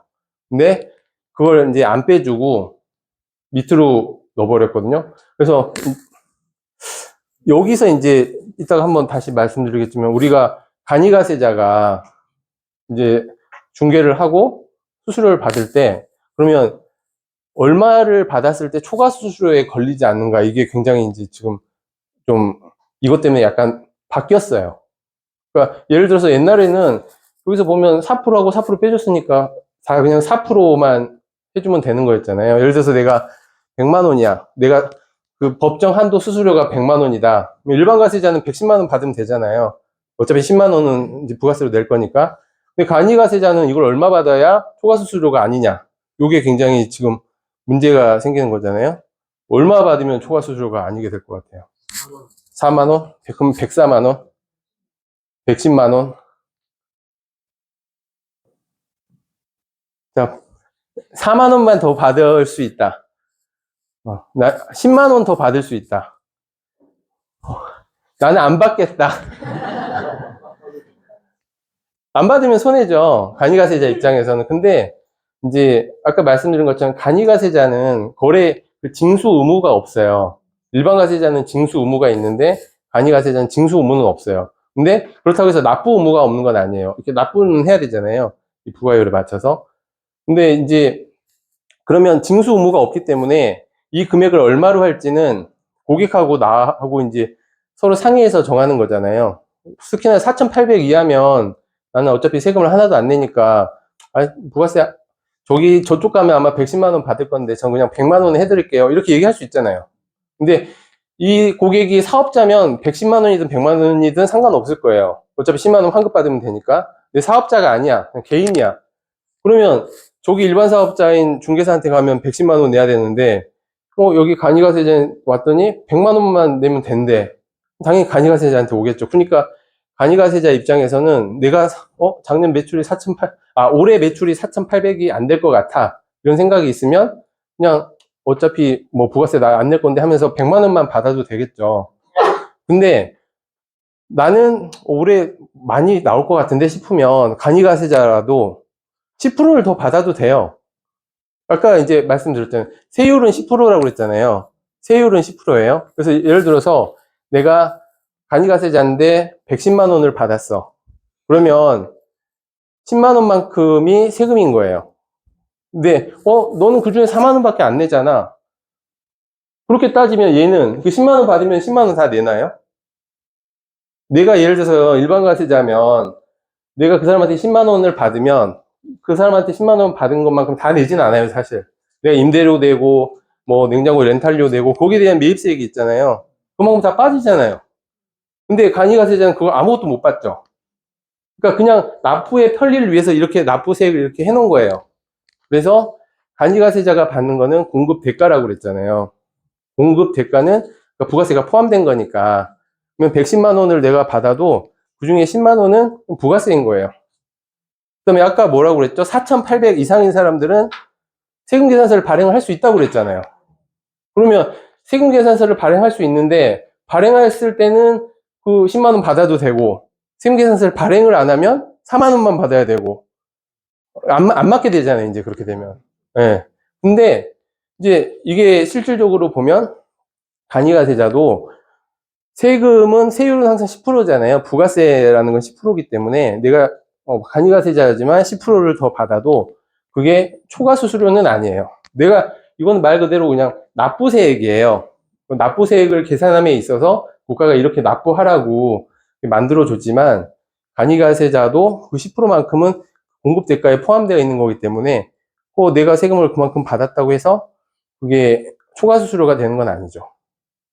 다만 이제 그 사람하고 고객과의 이제 협상의 대상은 되겠죠. 내가 이걸 다 받는 게 훨씬 더 낫겠는데, 주겠는데 하면 더 받는다고 해서 문제가 될 건 없어요. 10% 나중에 돌려주는 건가요? 누구한테 돌려줘요? 아니죠. 먹어도 된다고요? 아까 말씀드렸잖아요. 고객이 사업자야. 사업자니까 세금계산서 발행해달라고 했겠죠. 그러면, 세금계에서 발행 안 하고 10%. 세금계산서 발행 안 하면 현금영수증을 받겠죠. 그럼 110만 원을 받잖아요. 그럼 110만 원 중에 110만 원의 4%니까 한 4만 4천 원을 내겠죠. 실제로 내는 세금은. 근데 그래서 나는 그러면 6만 원을 이 사람한테 받아서 먹었다. 이렇게 생각하시면 안 되는 게 아까 말씀드렸잖아요. 나는 대신 아무것도 못 받아요. 내가 간이가세자는 뭐 임대료 무료로 하나요? 아니, 임대료 내잖아요. 그러면 일반 가세자는 임대료를 낼 때 임대료에 대한 세금 매입세 공제 받아요? 못 받아요? 받잖아요. 근데 나는 못 받아요. 왜? 간이가세자니까. 그러니까 내가 실제로 내는 세금은 4만 원이지만 그렇다고 해서 저 사람한테 받아야 될 게 꼭 4만 원이라는 얘기는 아니에요. 원래 세금은 10%니까. 그래서 이제 이게 전에는 아까 말씀드린 것처럼 그 납부세 계산해 보면 여기서 매입세도 여기서 똑같이 부과율만큼 해줬어요. 2021년 전에. 근데 이제 그걸 없애버렸잖아요. 매입세 공제 안 해준단 말이에요. 그냥 0.5% 그냥 요만큼 그냥 맛배기를 해주는 거 말고 그것도 안 해주고 그 다음에 4,800 이상은 세금 계산서를 발행할 수 있다고 해줬어요. 세금 계산서를 발행을 하면 뭐 아까 말씀드린 것처럼 내가 그러면 4만 원만 내야 되는데 10만 원 받는 거잖아요. 나는 납부할 때 4만 원만 내지만 세금계산서를 발행하면 10만 원 받잖아요. 그러니까 그 논리하고 그대로 가면 세금계산서를 발행하지 않더라도 내가 그 사람한테 10만 원을 받았다고 하더라도 그 10만 원 받은 110만 원 전체가 공급 대가라고 하면 그 공급 대가에서 내 실제 공급가액은 100만 원인 거죠. 그러니까 10만 원이 받으면 내가 그 초과로 받는 게 아니게 되는 거예요. 그래서 그러면 이제 우리 중개사 입장에서 부가가치세를 한번 어떻게 하면 다 보통 이제 세무사님한테 맡기던가 아니면 혼자 직접 하시던가 다 하고 계실 텐데 한번 대충 계산식을 볼 건 아니고요. 대충 이제 아까 예를 보면 우리 일반 과세자들은 매출의 공급가액의 10%에서 매입의 공급가액의 10%를 빼는 구조로 돼 있죠. 그러니까 내가 중개사 같은 경우는 다른 건 없잖아요. 보통 대부분 임대료가 제일 크고 나머지는 딱히 이렇게 매입세 공제할 만한 게 많지가 않더라고요. 제가 중개사님들께 보면 매입세액으로 공제할 만한 게 많지가 않아서 좀 세금이 좀 많이 나오는 것 같아요. 그래서 근데 이제 매출 세금은 국가에서 뭘로 판단을 하냐? 우리 세금계산서 발행하는 거. 그다음에 보통은 이제 중개사님들 신용카드는 거의 안 쓰시잖아요. 신용카드 쓰시는 분 계세요? 내가 저 사람한테 수수료를 받을 때 신용카드로 끊어준다. 없죠. 네, 거의 없어요. 저희 세무사도 거의 없어요. 세무사 사무실에도 신용카드 갖다 놓으신 분들도 있는데 대부분 없거든요. 그래서 그 다음에 이제 현금영수증. 우리는 의무발행 업종이라서 내가 돈을 받으면 무조건 현금 영수증을 끊어주게 돼 있어요. 그래서 뭐 아는 사람끼리는 그냥 현금 영수증 안 하고 부가세 안 받고 이렇게 받기도 하잖아요. 근데 진짜 그 사람이 휙 해가지고 저기다 신고하면 그럼 우리 무조건 과태료 대상이 될 수밖에 없어요. 의무 발행 업종이다 보니까. 매입세액도 똑같아요. 우리가 세금계산서 받은 거, 그다음에 우리 이제 보통 비용 같은 거 다 신용카드로 많이 쓰시니까 사업자 신용카드 쓰시잖아요. 그 신용카드 쓴 거, 그다음에 현금영수증 받은 거. 근데 현금영수증도 보면 우리 그 소득공제용 말고 지출증빙용이라고 있어요. 요걸 받으셔야 이게 부가세에서 매입세 공제가 돼요. 소득공제 받은 것도 내가 이제 사업소득 계산할 때 비용으로 처리는 되는데 내가 매입세 공제를 받으려면 뭐 지출증빙으로 받아야 매입세 공제가 돼요. 그리고 이제 우리도 이거에 해당이 되는 업종이라서 여기 한번 적어봤는데 신용카드 발행세 공제라는 게 있어요. 우린 보통 다 현금 영수증 하잖아요. 우리 매출 중에 세금계산서 빼고 신용카드 이제 안 하니까 현금 영수증 받은 것도 예를 들어서 우리가 뭐 매출이 7천이다. 그러면 부가세 포함하면 7,700인 거죠. 그 7,700에 그게 전부 다 내가 현금 영수증 발행한 거다. 그러면 그거에 대한 1.3%만큼 부가세 납부세액에서 공제를 해줘요. 그래서 요 금액도 꽤 크거든요. 부가세 신고할 때. 그래서 만약에 뭐 세금계산서 해도 되고 현금 영수증 해도 되고 이런 분이면 그냥 현금 영수증을 하시면 부가세를 좀 더 줄일 수는 있어요. 근데 요거는 뭐 중개사 하시면서 이제 10억 이상 하시는 분들이면 엄청 일타 중에 일타시겠죠. 10억 이하 개인 사업자만 신용카드 발행세 공제가 되고 법인은 이것도 안 돼. 법인은 무조건 안 되고 간이가세자는 마찬가지로 또 같이 돼요. 신용카드 발행세 공제가 되니까 뭐 간이가세자는 뭐 세금계산서 없고 다 현금 영수증일 거니까 아마 매출액 대부분이 다 신용카드 발행세 공제가 된다고 보시면 될 것 같아요. 그래서 이 신용카드 발행세 공제는 부가세 사업자 중에서 주로 이제 세금계산서 발행을 많이 안 하는 뭐 음식점이든 뭐 이런 데 있잖아요. 그 비사업자한테 이렇게 주로 거래하는 그런 대상으로 돼 있거든요. 근데 우리 부동산 업종도 거기에 해당이 돼서 요 신용카드 발행세 공제가 되니까 웬만하면 현금 영수증 하면 부가세는 조금 덜 낼 수 있다. 이렇게 생각하시면 될 것 같아요.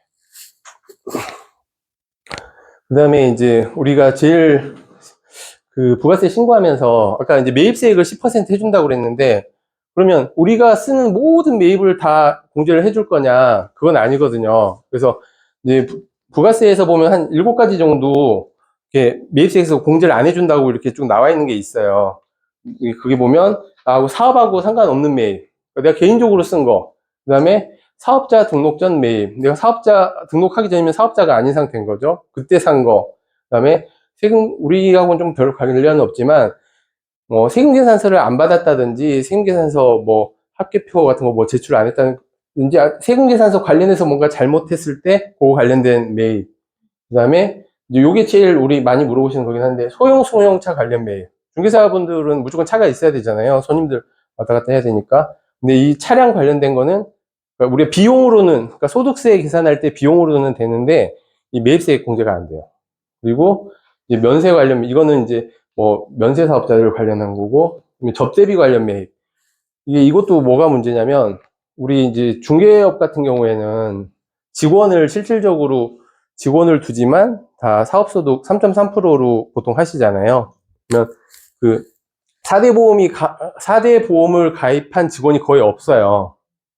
직원 그렇게 쓰시는 분 계신가요? 한 분도 못 봤거든요. 중개사 하시면서 뭐 월급 주고 하면서 직원 쓰시는 분은 한 번 못 봤는데 그러면 이제 우리가 밥 먹고 그다음에 카페에서 뭐 차 마시고 이런 것들이 있잖아요. 그러면 직원을 쓰는 사업자들은 이걸 다 복리후생비로 처리하거든요. 복리후생비는 매입세 공제가 돼요. 거기서 뭐 신용카드 쓴 거에 꽤 액수가 많잖아요. 근데 공제가 됐는데 우리가 이게 안 돼요.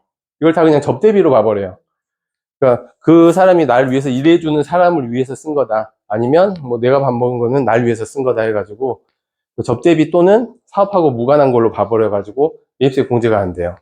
그래서 여기에 좀 안타깝긴 한데 이건 방법이 없더라고요. 중개사 입장에서 그렇다고 월급 주고 4대 보험 해줘 가면서 직원을 구할 수는 없잖아요. 근데 만약 그게 되면 그게 이제 우리가 매입을 받을 수가 있는데 못 받고 그다음에 월급에 미니멈 없어요. 근데 이제 그거 있잖아요. 단기간 근로자가 됐든, 그러니까 그래서 사업하시는 분들 중에 혼자 하시지만 자기 뭐 와이프를 뭐 월 50만 원 이렇게 해가지고 그냥 알바생처럼 이렇게 하는데 월 50만 원도 다 보험은 들어가거든요. 고용보험 뭐 건강보험 이런 건 다 들어가요. 가족은 이제 가족에 한해서는 고용보험은 안 되고 건강보험 국민연금이 다 들어가요. 그래서 일부러 한 50만 원씩 해놓고 그거에 대해서 이런 거 매입세 공제 받으려고 그렇게 하시는 분들도 많아요. 저도 그래요. 저도 와이프 이름으로 직원으로 해놓고 그냥 그렇게 하고 있어요. 그래서 이제 여기서 이제 말씀드리고 싶은 거는 많이 걸리는 게 이런 거예요. 이제 우리 이제 홈택스에다가 사업자 카드 등록해 놓잖아요. 그 사업자 카드 등록해 놓은 걸로 병원에도 가시고 약국도 쓰시고 이제 뭐 헬스장도 등록하시고 막 다 이렇게 되는데 이게 실질적으로 이게 다 사업하고 무관한 매입이라서 매입세 공제가 안 되거든요. 이거 이제 물론 이런 거는 사실 우리 비용 처리하기도 좀 애매해요. 비용 처리도 사실 안 되는 거예요. 이건 정말 말 그대로 내가 번 돈으로 남은 돈으로 써야 되는 거잖아요. 내 개인을 위한 거니까. 근데 이거를 넣으시는 분들이 되게 많아요. 근데 잘 안 걸려서 넣으시는 거예요. 사실 잘 안 걸리긴 해요. 액수가 크질 않으니까. 우리 병원에 가서 뭐 1년 동안 쓰는 게 얼마나 되겠어요, 사실. 근데 이게 이제 세무서에서는 그 신고 기한 내에 신고만 하면 거기서 해서 뭐 전산상으로 뭔가 큰 금액이 확 튀어나오지 않으면 다 볼 수가 없어요. 그래서 신고하실 때 근데 되도록이면 이게 이제 이런 게 자꾸 쌓이면 나중에 이제 티는 나거든요. 그러니까 되도록이면 안 내시는 게 좋은데 나 진짜 너무 없다. 나 골프 갔다 온 게 좀 있는데 골프장은 좀 비싸잖아요. 갔다 오면 몇십만 원씩 하면 부가세 뭐 한 세네 번 갔다 오면 30만 원씩 세네 번이면 한 100만 원이면 부가세 10만 원이니까 10만 원 공제 받고 싶은 생각도 들 수 있잖아요. 그래서 근데 저는 개인적으로 하지 마시라고는 하는데 또 일부러 굳이 넣어서 주시면 그냥 신고는 해드려요. 명절에 그 거래처에 보내는 선물들도 거래처에 보내는 선물도 접대비죠. 접대비라서 원칙적으로 안 되죠. 그러니까 접대비는 그러니까 나하고 사업과 관련해서 그 사람하고 뭔가 원활한 관계를 위해서 쓰는 돈은 다 이제 접대비라고 보거든요. 그래서 이 접대비 관련된 것도 우리가 매입세 공제를 안 해줘요. 그 직원으로 만약 등재를 해서 건강보험이라고 네. 하시면 복리후생비는 얼마까지 뭐 이런 게 있나요?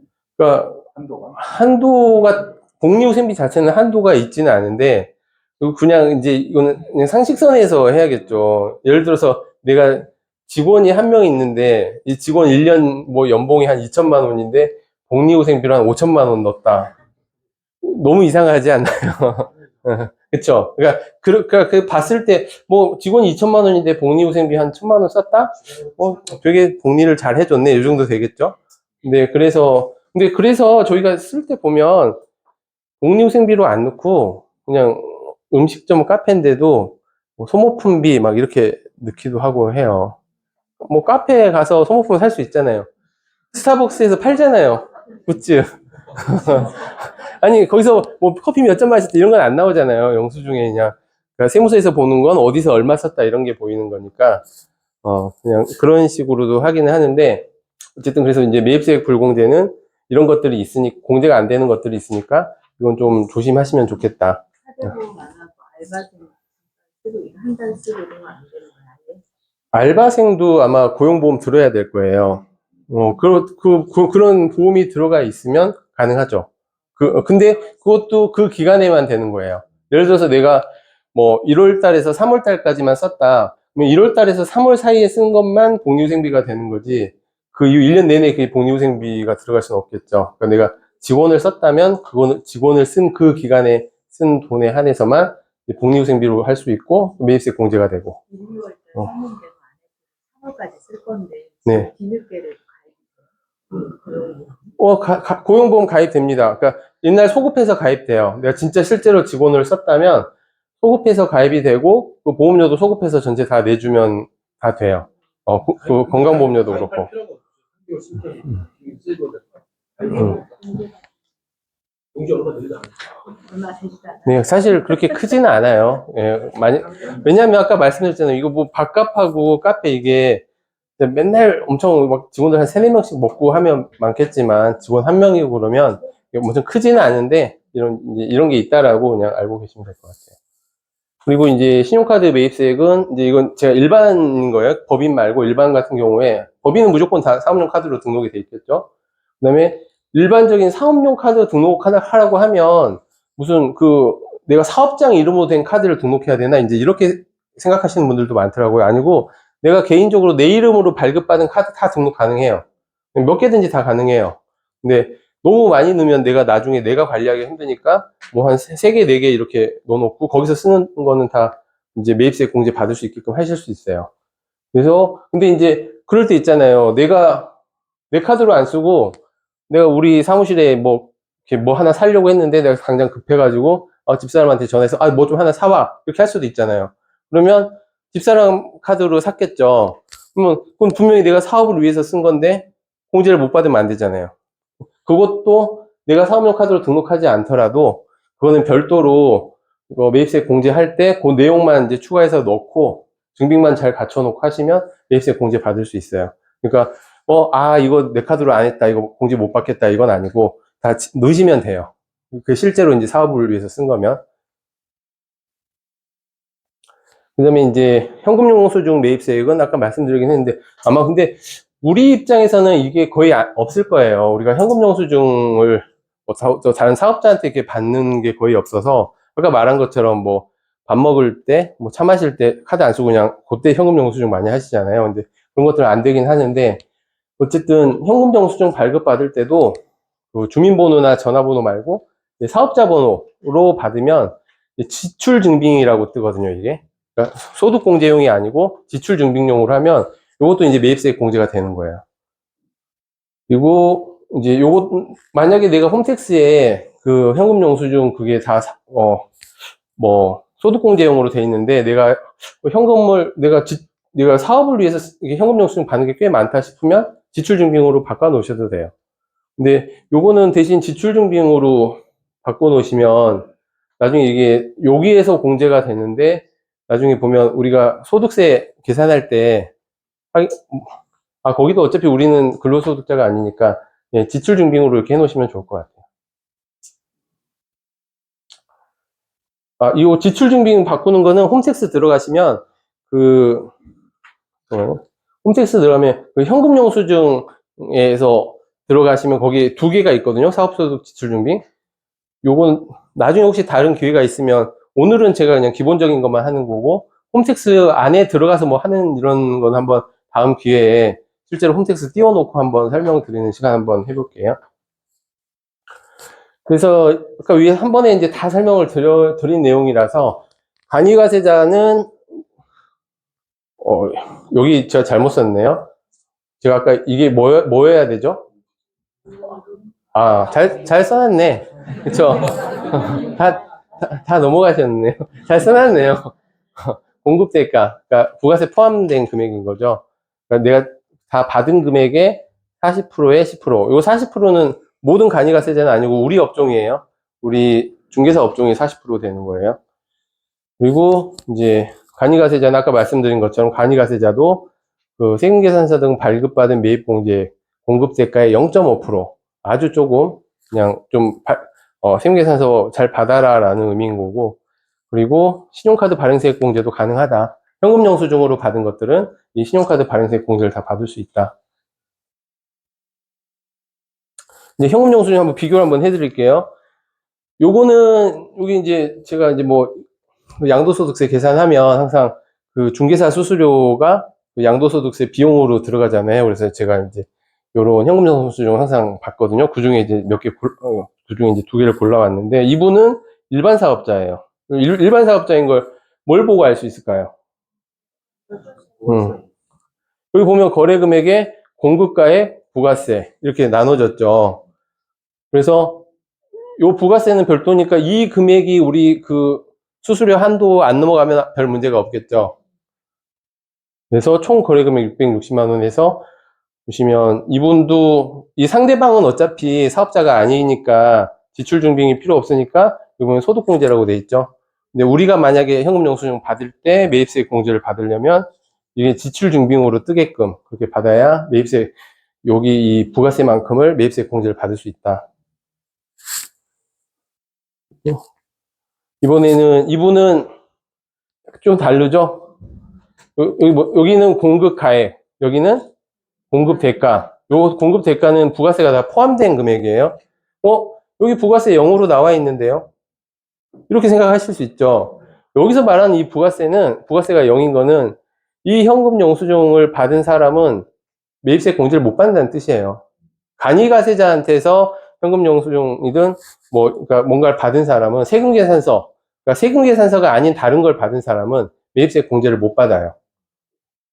그래서 여기서 이제 부가세 0으로 뜨는 거는 이걸 가지고 그 사람이 이 공급 대가에 부가세가 포함된 거라면서 그러면 그 중에 10%만큼 나 매입세 공제해줘. 이걸 할 수 없다는 뜻이에요. 그래서 이분은 이제 요만큼을 받으셨는데 예를 들어서 아까 말씀드린 것처럼 그냥 이거 400만 원이라고 해볼까요? 그냥 좀 숫자가 복잡하니까 440만 원이라고 해볼까요? 그냥 440만 원. 440만 원이었다고 하면 만약에 한도가 400만 원이었으면 괜찮은 거죠. 아까 말씀드린 것처럼 이 40만 원만큼은 내가 그냥 부가세로 받은 거예요. 내가 그걸 납부하고 안 하고는 별개의 문제예요. 여기도 마찬가지로 내가 60만 원 받았어요. 그럼 내가 60만 원 이거 다 내나요? 다 내는 거 아니었죠. 아까 납부세 보면 내 매입세액만큼 다 빠지잖아요. 야, 너 60만 원 받아도 너 매입세 내가 작년 거 신고한 거 보니까 그 중에 한 50%는 매입세 공제 받던데 너 그럼 나 60만 원 받지 말고 30만 원만 받아. 이렇게 할 수 있나요? 안 되죠. 마찬가지로 그래서 여기도 그 10%만큼을 더 받아도 그게 절대 초과보수는 아니란 얘기죠. 확실한 거죠? 네. 물론 예규가 바뀔 수는 있어요. 이거는 그러니까 예. 그래서 이제 이거는 이제 간이가세자였다가 6월 달이 되면 이제 이게 이제 세무서에서 막 날라오거든요. 그래서 세무서에서 사실 간이가세자 제도를 되게 싫어해요. 할 일이 되게 많거든요. 그래서 이걸 간이가세자를 유지할까? 없애도 되는데. 왜냐면 요즘에 다 전산화 돼가지고 옛날에 정말 다 수기로 할 때는 간이가세자 돈 얼마 못 버는 분들이 그거 다 일일이 수기로 써서 신고하려면 힘들잖아요. 그래서 간이가세자가 생긴 건데 지금은 어차피 다 전산화 돼서 다 그냥 홈택스 한번 들어가면 다 되는데 굳이 필요가 있나? 그런 생각을 하고 있고 또 할 일이 많아지니까 되게 싫어하거든요. 근데 여기 보시면 이분은 일반가세자로 바뀌는 거예요. 왜냐면 4,800만 원 이게 옛날 거예요. 보시면 2020년이죠. 2021년도에 법이 바뀌어서 8천만 원으로 바뀐 거고 2021년까지는 4,800만 원 이상이 되면 일반가세자가 됐었거든요. 그래서 이제 이런 식으로 통지서가 날라와요. 그러면 나 일반가세자 안 할래요? 할 수 있나요? 못해요. 요거는 그냥 무조건 계속 이제 일반가세자로 가는 거예요. 그럼 반대로 이제 간이가세자 전환 통지서도 날라와요. 보면 이거는 여기 보면 4,800만 원 미만이죠. 작년에 4,800만 원 미만이었으니까 이제 간이가세자로 바뀝니다 하면 어떻게 해야 돼요? 그냥 바뀝니다 하면 그래 나 간이가세자 좋겠다 하면 가만히 있으시면 되고 안 되는데 나 세금계산서 계속 발행하고 우리 고객들 그거 원하는데 하면 아까 말씀드린 것처럼 간이가세 포기할래요 하고 신청서를 내셔야 돼요. 신청서를 안 내면 그냥 간이가세자로 바뀌어요. 세무서에서 이 제도 싫어하는 이유가 이거 보내잖아요. 그냥 신경 안 쓰시다가 바뀐 다음에 아니 왜 간이가세자로 바꿔놨냐고 이제 막 전화가 오거든요. 그러니까 근데 사실 이거 잘 모르시는 분들 보면 이게 뭐 어쩌라고 이제 이렇게 되는 거잖아요. 그리고 바뀌었다고 통지가 왔는데 이거 간과해가지고 네. 받은 대로 10%로 받은 대로 초과보수를 받는 거죠. 아니라고. 그 후에 그 해에 8천이 넘었어. 그러니까 항상 기준은 아까 1년치로 하면 그 다음 해 7월 달에 바뀐다고 그랬잖아요.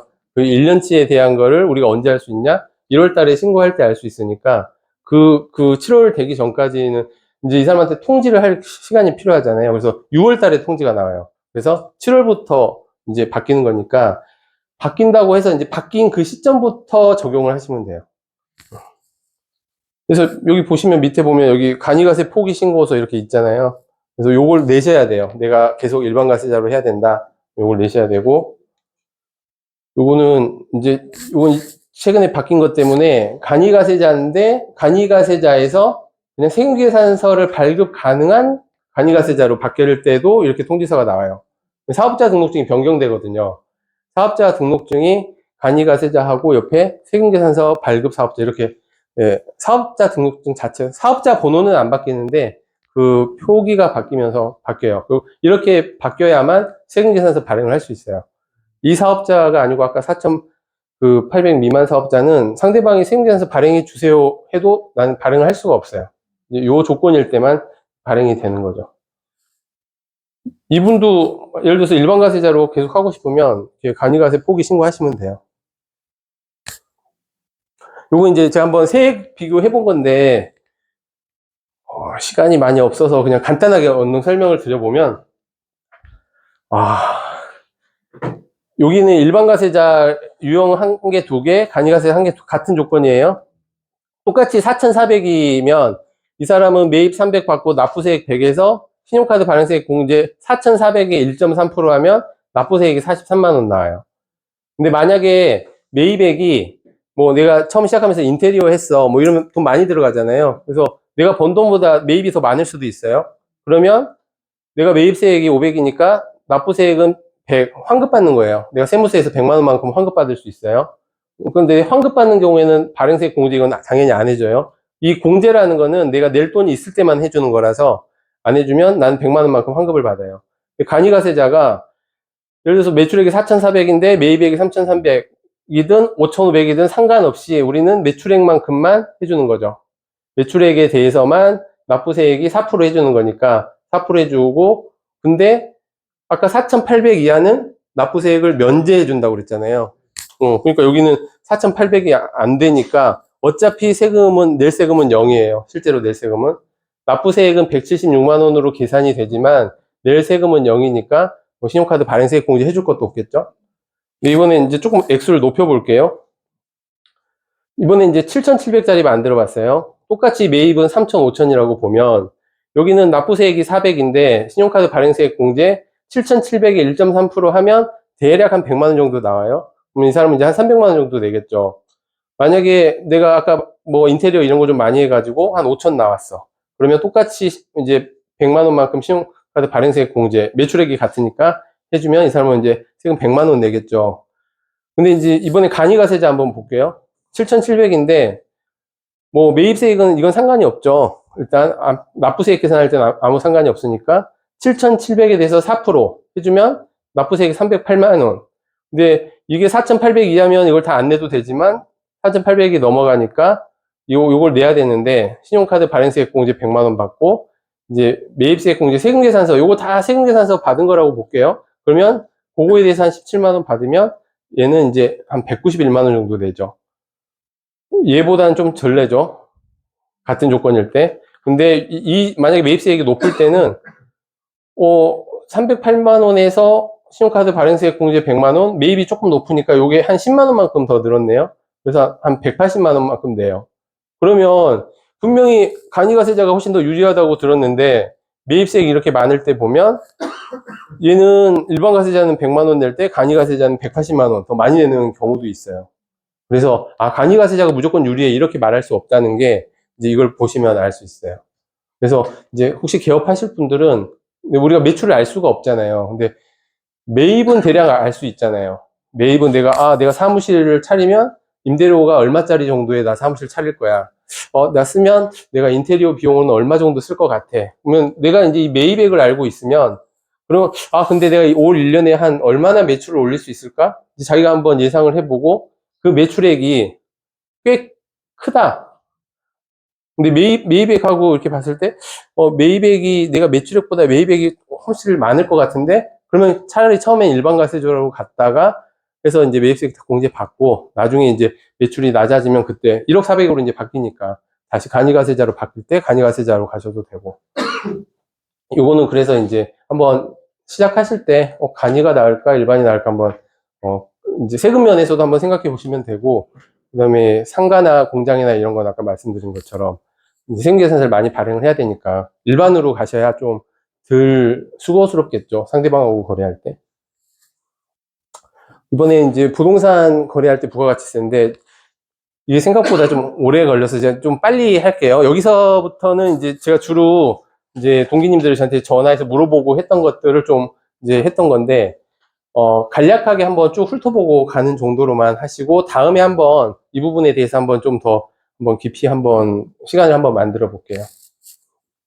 이제 건물하고 토지 부가가치세인데, 우리가 부동산 거래하면 뭐 팔거나 아니면 부동산 임대해주거나 이거 둘 중에 하나잖아요. 그래서 우리가 파는 걸 우리가 아까 공급이라고 한다고 그랬잖아요. 부가가치세에서는. 이거는 재화의 공급이고, 임대하면 용역의 공급이죠. 빌려주는 행위는 용역이에요. 그래서 이건 용역의 공급이라서, 그래서 보면 그 건물은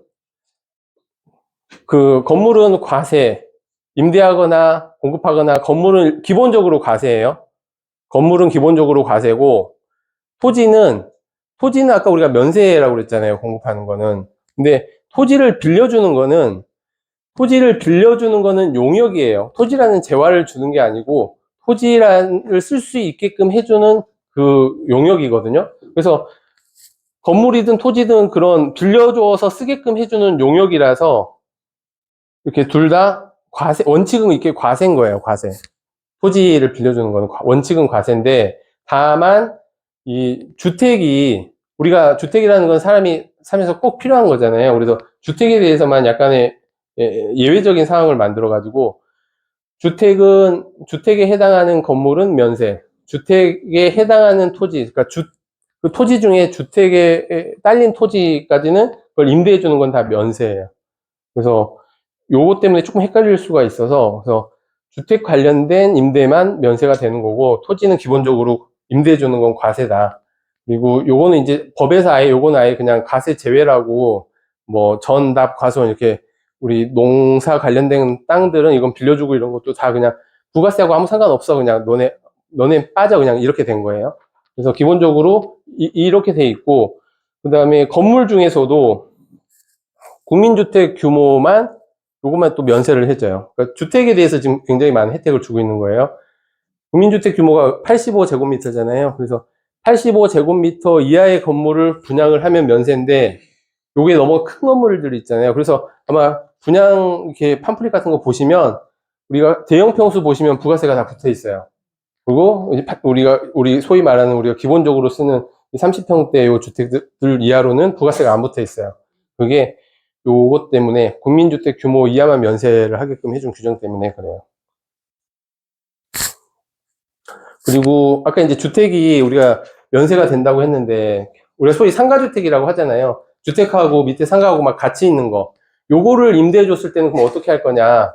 요것도 약간의 이제 그 혜택을 좀 준 건데, 보시면 주택이 상가보다 크면은 그냥 다 주택으로 봐요. 이거는 지금 우리가 임대할 때 얘기하고 있어요. 임대할 때 주택이 상가보다 크면은 다 주택으로 봐가지고 그냥 다 면세해버리겠죠. 그리고 요게 양도세에도 이런 규정이 있어요. 아시죠? 주택이 상가보다 더 크면 양도할 때 다 주택으로 봐서 양도세 계산을 하게 돼 있어요. 근데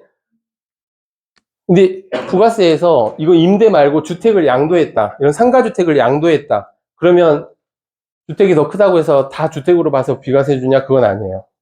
그러니까 유일하게 부가세에서 이 상가주택에 대해서 임대할 때는 이렇게 다 주택으로 봐서 해주는데, 이걸 만약에 양도할 때는 이건 나눠요. 내가 주택이 상가보다 크더라도 주택하고 상가하고 나눠가지고 상가 부분에 대해서는 부가세를 내게 돼 있어요.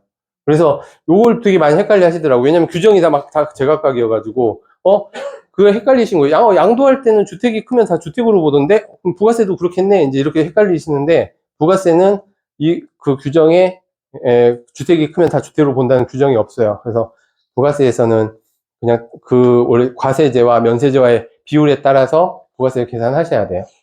근데 바뀌었는데 바뀌지 네. 않나요? 양도세에서도 양도세가 양도세가 바뀌었다는 건 뭐냐면, 양도세가 주택이 크면 다 주택으로 보잖아요. 근데 바뀐 게 뭐냐면, 그 주택이 12억이 넘어가는 경우에는, 12억이 넘어가는 경우에만 주택하고 상가를 분리해서 양도세 계산을 하게 돼 있어요. 예, 12억이 넘어갔을 때. 요거 양도 예시한 거는 시간상 제가, 이제 요건 한번 제가 질문하면서 하려고 했던 건데, 상가에 아무것도 없는 상태에서 이거 양도하면 이거 부가세를 내야 되냐 말아야 되냐 이제 이렇게 생각할 수 있거든요. 근데 그냥 사업자가 있으면 부가세 내셔야 돼요. 아직 폐업을 안 했으면 폐업을 안 한 상태에서 내가 아무것도 없는데 하시면 안 되고, 내가 공실상가 내가 양도하면서 부가세 안 내고 싶으시면 빨리 폐업을 하시는 게 나아요. 폐업을 하시고 팔면 내가 사업자가 아니고 개인으로 파는 거잖아요. 그럼 부가세 안 내겠죠. 그리고 여기서 한 번에 설명드리면, 그럼 공실상가를 만약 포괄 양도를 할 수 있을까요? 공실상가를? 예, 그러니까 내 임대사업자인데 지금 비어 있어. 근데 누군가한테 지금 넘길 거야. 근데 그 사람도 임대사업자 하겠대. 그러면 이거 포괄 양도 될까요? 원칙적으로는 안 돼요. 원칙상 공실상가로 돼 있으면 세무서에서 포괄 양도를 안 받아요. 근데 다만 공실상가로 돼 있지만 이게 진짜 뭐 잠깐 짧은 기간이라든지, 아니면 이 사람이 내가 임대를 하려고 계속 부동산에 뭔가를 냈어. 그래서 임대를 하려고 하는 노력들을 했어. 그런 노력들을 하던 와중에 누가 사겠다는 사람이 나와서 넘겼어. 이제 요런 게 구체적으로 그런 상황인 경우에만 포괄 양도로 봐주고, 기본적으로는 일단은 공실상가면 포괄 양도로 잘 안 봐줘요. 그래서 이 공실상가 하실 때는 조금 주의하셔야 돼요. 이게 실제 요거는 이제 케이스 바이 케이스에 따라서 그 상황에 따라서 포괄 양도가 될 수도 있고 안 될 수도 있고 하다 보니까 조심하셔야 되고, 주거용 오피스텔 요거는 부가세가 붙을까요, 안 붙을까요? 오피스텔이 이게 되게 좀 짜증나는 물건이에요. 취득세 다르고 양도세 다르고 또 부가세 다르고 막 다 그 똑같은 오피스텔이 이걸 주택으로 보냐 안 보냐 이게 막 다 다르거든요. 여기 부가세에서는 주거용 오피스텔을, 이게 주택법상 주택에 대해서만 우리가 면세를 해주거든요. 근데 얘는 주택법상 주택이 아니에요. 준주택으로 돼 있어요. 그래서 얘도 부가세가 붙어요, 원칙적으로. 그리고 학원, 병원 이런 데 파는 거 아까 제가 일시적 공급 말씀드렸잖아요. 그래서 이건 면세 사업자가 그냥 단순히 한 번 하는 거니까 사업자라도 얘는 부가세가 안 붙고, 그 다음에 겸용주택, 이건 이제 상가주택 할 때는 아까 양도하면 아까 말씀드린 것처럼 면적에 따라서 다 하셔야 돼요. 양도소득세하고 다르다고 말씀드렸죠. 이번에 이제 그러면 요거 우리가 보통 상가든 오피스텔이든 뭐 사무실 이렇게 양도를 하면 우리는 상가라고 하지만 그 상가에 항상 땅이 같이 있잖아요. 토지의 지분이 있기 때문에 땅하고 토지를 같이 파는 거예요. 그렇죠? 우리가 상가 양도하면 건물만 파는 게 아니라서 요거를 같이 파는 거는 어떻게 구분할 거냐.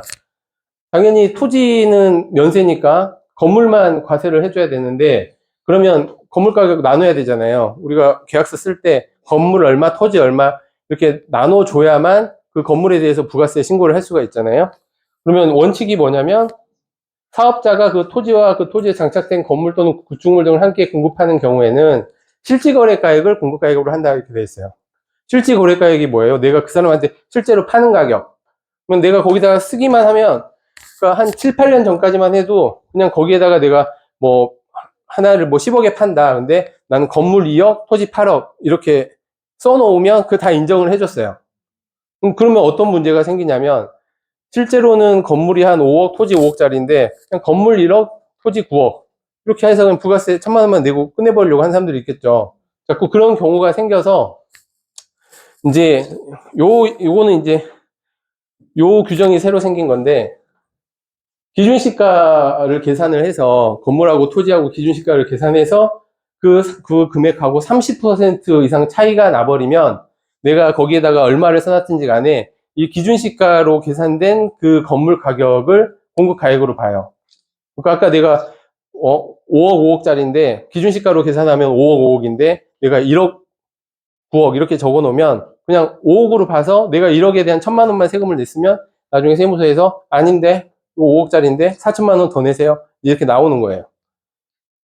그래서 요거 보면 이제 법정 산식에 따라서 안분을 하게 돼 있거든요. 이게 요거는 뭐냐면 토지가액 건물가액 구분이 불분명한 경우는 우리가 안 써놓은 거예요. 그냥 상가 팔 때 토지 얼마 건물 얼마 안 써놓고 요 상가 토지와 건물 총 얼마 이렇게 써버리면 토지 얼마 건물 얼마 안 보이잖아요. 이게 구분이 안 돼 있으면 실질거래가액을 알 수가 없으니까 알 수가 없으면 감정가액이 있으면 감정가액 없으면 기준시가 이 순서로 갔는데 대부분 다 이렇게 기준시가로 가요. 이 부가가치세 때문에 감정을 받는 경우는 거의 없으니까. 그래서 이제 요거는 한 번 해볼게요. 우리가 소위 말하는 이제 세법상 기준시가라는 게 뭐냐. 요게 이제 각 그 법마다 약간씩 다른데 일단은 보면 국토교통부에서 토지하고 주택을 토지는 공시지가, 주택은 공시가격을 해마다 공시를 해요. 그러면 이 토지는 이제 땅값인 거고 주택은 건물하고 땅하고 다 포함된 가격이에요. 그럼 요걸 그대로 가지고 오거든요. 그래서 지자체는 이제 보통 ETX나 위텍스를 쓰는데 지자체에서도 토지와 주택은 국토부 거 그대로 가져와요. 이게 기준시가예요. 국세청에서도 토지와 주택에 대해서는 요걸 그대로 가져와요. 이게 기준시가예요. 근데 지자체에서는 건축물에 대해서 시가표준액 계속 나오잖아요. 여러분 들어가서 이게 찾아보실 수 있잖아요. 지자체에서 말하는 기준시가는 이게 시가표준액인데, 그러니까 우리가 지방세법, 취득세 뭐 이런 거 할 때는 시가표준액인데, 국세청에서 우리가 양도세를 하든 부가세를 하든 상속세를 하든 국세청에서 말하는 기준시가를 할 때는 국세청 홈택스에 들어가면 이제 계산할 수 있게 돼 있는데, 이런 그 오피스텔이나 상가 중에서 집합 건물이어가지고 몇 호 이렇게 딱 정해져 있는 것들 있잖아요. 그거는 그것도 토지가 포함된 금액으로 이렇게 기준시가가 나와요. 오피스텔 같은 게 이것도 토지가 포함된 금액으로 기준시가가 나오고, 우리가 이렇게 부가세 안분 계산을 하거나 뭐 상속세나 양도세 안분 계산을 할 때 건물 가격이 얼마냐 할 때는 이 기준시가를 별도로 구하게 돼 있어요. 이 기준시가를 구할 때 보통 이제 건축물 대장을 뽑아가지고 건축물 대장상에서 거기에 나와 있는 용도 등을 기준시가 구하는 거기 식에 넣으면 이게 나오게끔 돼 있는데, 요것도 제가 다음에 더 같이 구해보는 거는 다음 시간에 한번 해볼게요. 그러니까 이런 식으로 해서 우리가 기준시가라고 했을 때 기준시가가 뭐라는 개념은 갖고 계시면 좋을 것 같아요. 그래서 토지하고 주택은 국토부에서 나온 공시지가 공시가격이고, 그 다음에 건축물은 우리가 지방세법에서는 시가표준액을 기준시가로 보지만 우리가 소위 양도세 아니면 뭐 상속세, 부가세 이런 우리 국세에서는 이 기준시가 구하는 방법이 따로 있다. 이렇게 알고 계시면 되고, 그래서 이제 사례를 한번 볼게요. 아까 우리가 몇 프로 넘어가면 안 된다고요? 30%가 넘어가면 안 된다고 그랬잖아요. 자, 이제 계약서에다가 토지를, 보통 토지 가격이 비싸잖아요. 토지 100억짜리라고 할게요. 다들 100억짜리 하나씩 하시잖아요. 100억짜리라고 하면 계약서에다가 토지를 80억 잡고 건물 20억 잡았어요. 근데 실제로 이게 기준시가로 구해보면 건물이 30억이고 토지가 70억인데 이게 1억 차이잖아요, 부가세가. 얘는 부가세 2억 내야 되고 얘는 3억 내야 되는데 아무래도 이렇게 잡으려고 하고 싶잖아요. 근데 아까 말한 것처럼 30%를 봤더니 이제 기준시가 비율로 보는 거예요. 기준시가 70억 분의 차이가 10억이면 토지는 14%, 30% 안 되네. 건물은 33%, 30% 넘어가네. 그럼 이게 아까 어떻게 한다고 그랬죠? 요 금액으로 간다고 그랬잖아요. 요렇게 신고를 하면 나중에 1억 더 내세요 하고 세무서에서 이제 나올 거예요. 그러면 요렇게 해서 하면 중개사님한테 당연히 뭐 이거 왜 그때 안 알려줬어 이렇게 되겠죠.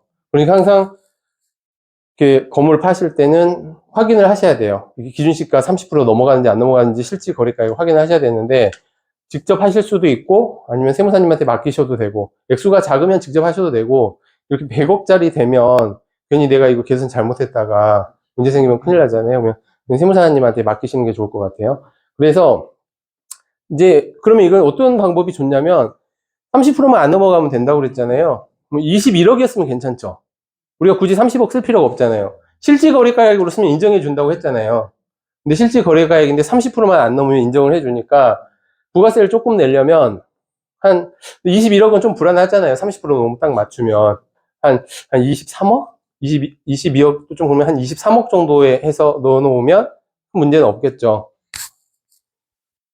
다음 거 한번 볼게요. 이번엔 거꾸로. 보통은 토지가 비싼데 뭐 어디 시골 땅에다가 건물을 새로 막 지어가지고 뭐 토지가 30억이고 건물이 70억이라고 할게요. 그러면 여기 보면 차이가 토지는 50% 차이 나고 건물은 12.5% 차이 나요. 근데 토지가 50% 넘어갔네요. 괜찮나요? 괜찮아요? 괜찮아요. 건물만 보시면 돼요. 건물만. 원래 이게 처음에 법이 명확하게 안 됐고 아까 기준시가 안분한 금액이 기준시가의 30%를 넘으면 안 된다고 돼 있어가지고 예전에는 요것도 너무 안 되는 걸로 이렇게 막 생각들을 했었는데 그래서 이제 예규가 국세청 예규가 나왔는데 건물만 보겠다 이렇게 나왔어요. 그래서 얘는 건물이 30%안 되잖아요. 그러면 계약서상 건물을 좀 더 이렇게 낮춰도 괜찮은 거죠. 더 낮춰도 되죠. 30% 맞추면 83에 24니까 한 50억 정도, 한 55억, 56억? 맞나요? 그 정도 하면 되겠죠. 그 다음에 이제 사업의 포괄량수. 이제 거의 다 왔는데 한 5분 내로 최대한 빨리 한번 해볼게요. 또 쉬셔야 되는데. 사업의 포괄량수의 개념은 그러니까 우리가 이제 이런 우리는 주로 우리한테 이 사업의 포괄량수도에 해당하는 거는 임대 사업자일 거예요. 임대 사업자인 사람들이 상가를 넘긴다든지, 뭐 오피스텔을 넘긴다든지, 그러니까 사업자로 돼 있는 임대 사업자들이 이 물건을 팔 때 보통은 이제 부가세 왔다 갔다 하기 싫으니까 사업 포괄량수도로 하잖아요. 이제 그 규정인데, 그 부가세법에서는 보면 이제 사업의 포괄 양도 양수를 재화의 공급으로 보지 않는 사업의 양도라고 했거든요. 이게 뭐냐면 모든 권리와 의무를 다 포괄적으로 승계해준다는 뜻이에요. 이거는 꼭 우리 이제 주택임대사업뿐만 아니고 일반적인 사업하시는 분들이 누군가한테 사업을 할 때 통으로 넘기면 그 통으로 넘기는 사업에는 뭐 공장이면 공장 건물도 있을 거고 땅도 있을 거고 거기 직원들도 있을 거고 뭐 이런 거 전부 다 넘길 때 이걸 우리가 사업 포괄 양도 양수라고 하는데 이제 우리 중개사 입장에서는 요걸 제일 많이 쓰는 게 일반 이런 상가나 이런 거 임대사업자분들 건물 넘길 때 부가세 나오면 곤란하니까 그래서 이걸 넘기면 그러면 이제 이 사업을 넘기는 분은 부가세 굳이 막 걷어갔다가 이걸 다시 냈다가 이걸 안 해도 되니까 편한 거고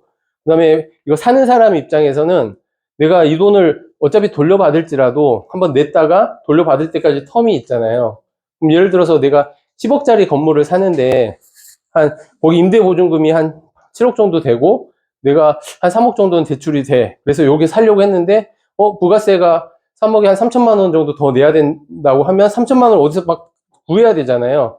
그러니까 그게 힘드니까 그냥 차라리 사업 포괄 양도 해버리면 이 매입하는 사람한테도 자금 부담이 확 줄어드니까. 그래서 이제 이거를 가능하면 이제 이걸 많이 이용해서 하시거든요. 그래서 양도인은 부가가치세 있게 거래징수 안 해도 되고 양수인은 자금 부담 완화되고. 근데 다만 이제 문제가 뭐냐면 이거 포괄양수 될 것 같아. 그냥 하자. 이렇게 해가지고 했는데, 세무서에서 보니까, 이거 사업의 포괄양도 양수 아닌데, 이거는 그냥 판 건데, 이제 이렇게 될 때가 문제인 거잖아요. 그렇게 되면 문제가 뭐냐면, 이 판 사람한테 부가세 내라고 나오는 거예요. 아까 부가세는 뭐였죠? 그 징수 의무가 있다고 그랬잖아요. 내가 그 사람한테 부가세를 받았든 안 받았든지 간에 부가세를 내야 되는 거예요. 그 다음 이제 저 사람한테 받는 건 차후의 일인 거죠. 그래서 부가세도 내야 되고 늦게 냈으니까 가산세도 내야 되고. 양수인은 뭐냐? 보통은 이제 이거 특약사항에다 다 넣으시잖아요. 글씨가 잘렸는데 특약사항에다가 이게 포괄양수도 해놓고 포괄양수도가 안 될 경우 부가세는 매수인이 부담한다. 요거 이제 다 넣으시잖아요. 근데 매수인은 이게 포괄양도가 안 돼 버리면 이 매입세 공제를 못 받아요. 내가 저 사람한테 그러니까 양도자한테 그 특약에 의해서 부가세 줄 거잖아요. 근데 만약에 이거를 처음부터 부가세를 주고 그냥 거래를 했으면 난 준 만큼 세무서에서 매입세 공제를 받는데 환급을 받을 수가 있는데 이게 포괄량수도로 했다가 안 돼 버리면 이제 이런 문제가 생기는 거예요.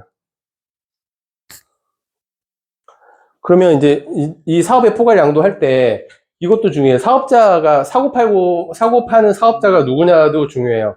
기본적으로 같은 사업자여야겠죠. 일반 과세자였으면 사는 사람도 일반 과세자, 그 다음에 간이 과세자였으면 사는 사람도 간이 과세자. 이런 경우에는 사업의 기본적인 요건이 충족이 돼요. 근데 간이 과세자였던 거를 일반 과세자가 산다. 될까요? 돼요. 네, 이때는 돼요. 네. 일부러 보시면 제가 일부러 간이 과세자 조그맣게 그려놨죠. 이게 쏙 들어가잖아요.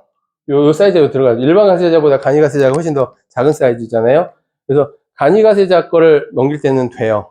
근데 왜 되는지 요건 너무 길어지니까 된다 안 된다만 말씀드릴게요. 그러면 얘는 안 돼요. 일반 과세자를 간이 과세자로 넘기는 건 안 돼요. 그러니까 만약에 내가 부동산 파는데 이 임대업자가 일반 사업자인데 사겠다는 사람이 자기는 간이 사업자로 하겠대. 안 돼요. 근데 이걸 포괄 양수도로 해버리면 나중에 무조건 부가세 나오겠죠. 그럼 법인 사업자가 인수할 때 일반 사업자. 그러니까 상관없어요. 법인 사업자든 개인 사업자든 일반 사업자면 다 돼요. 일반 사업자. 일반 사업자끼리는 다 돼요. 그 다음에 이제 요거 사례만 잠깐 몇 가지만 보시면 아까 한번 이건 했죠. 임대사업자 공시상가 양분도 할 때는 그 상황에 따라서 달라질 수 있다. 내가 기본적으로는 안 되지만 근데 만약에 진짜 내가 막 구하려고 막 하던 차에 뭐 사겠다는 사람이 나타나서 넘겼다. 이럴 때에는 될 수도 있다. 그리고 사실상 폐업 후 상가의 양도 이것도 공시상가하고 거의 비슷한 개념이죠. 나는 그러니까 사업자 폐업은 안 했어. 근데 내가 이거 공실로 한 1년 정도 놔둔 거야. 근데 이걸 넘길 때 사업 포괄 양도 안 되겠죠. 1년씩이나 이거 비워둔 거면은 실질적으로는 이건 그 임대 사업을 하고 있는 건 아니잖아요. 그럼 이런 건 당연히 포괄 양도가 안 되겠죠. 나 음식점 하고 우리 임차인이 음식점을 하고 있어요. 그래서 근데 그 사람이 이 물건 돈 벌어서 사고 싶대. 그럼 그 사람한테 내 부동산 넘겼어요. 이거 포괄 양수도 되나요? 너무 자신 있게 말씀하셨는데 안 됩니다. 아까 뭐라고 그랬죠? 권리와 지위를 포괄적으로 승계한다고 그랬죠. 근데 그 권리와 지위는 누구의 권리예요? 누구의 권리와 의무예요? 파는 사람의 권리와 의무. 파는 사람은 뭐 하는 사람이에요? 임대하는 사람, 임대업을 하고 있는 사람이에요. 그러면 임대업을 하고 있는 사람은 임대업을 하고 있는 사람한테 넘겨야 포괄 양수도가 돼요. 내 상가에서 음식점을 하고 있는 사람은 그냥 음식점을 하는 사람이에요. 그러니까 이게 포괄 양수도가 되려면 내 상가에서 내가 음식점을 하고 있다가 음식점을 하겠다는 다른 누군가한테 그 음식점을 그대로 물려주면 그건 포괄 양수도가 되겠죠.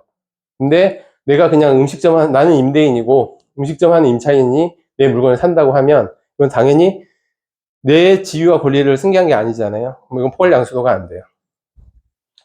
그 다음에 포괄 양도 거래를 했는데 임대사업자로 하겠다고 해서 다 임대사업자 내고 했는데 이 산 사람이 그냥 자기가 그냥 들어가서 쓰는 거예요.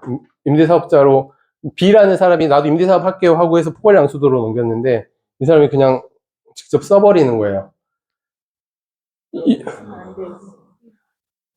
이런 경우에 이제 두 가지로 볼 수 있는데 실질적으로 사자마자 바로 가서 써버리면 포괄 양수가 아닌 거잖아요. 그러면 포괄 양수가 아닌 걸로 이렇게 될 거고 들어가서 임대사업으로 좀 쓰다가 자기가 그냥 쓴다. 그러면 이건 자기한테 공급한 거거든요. 이건 조금 한 번 더 나아간 개념인데 그러면 그 포괄 양수도 할 때 아까 지위와 권리 의무를 다 승계한다고 그랬잖아요. 그러면 원래 양도인이 받았던 매입세액도 이 양수인이 그대로 승계한 거거든요.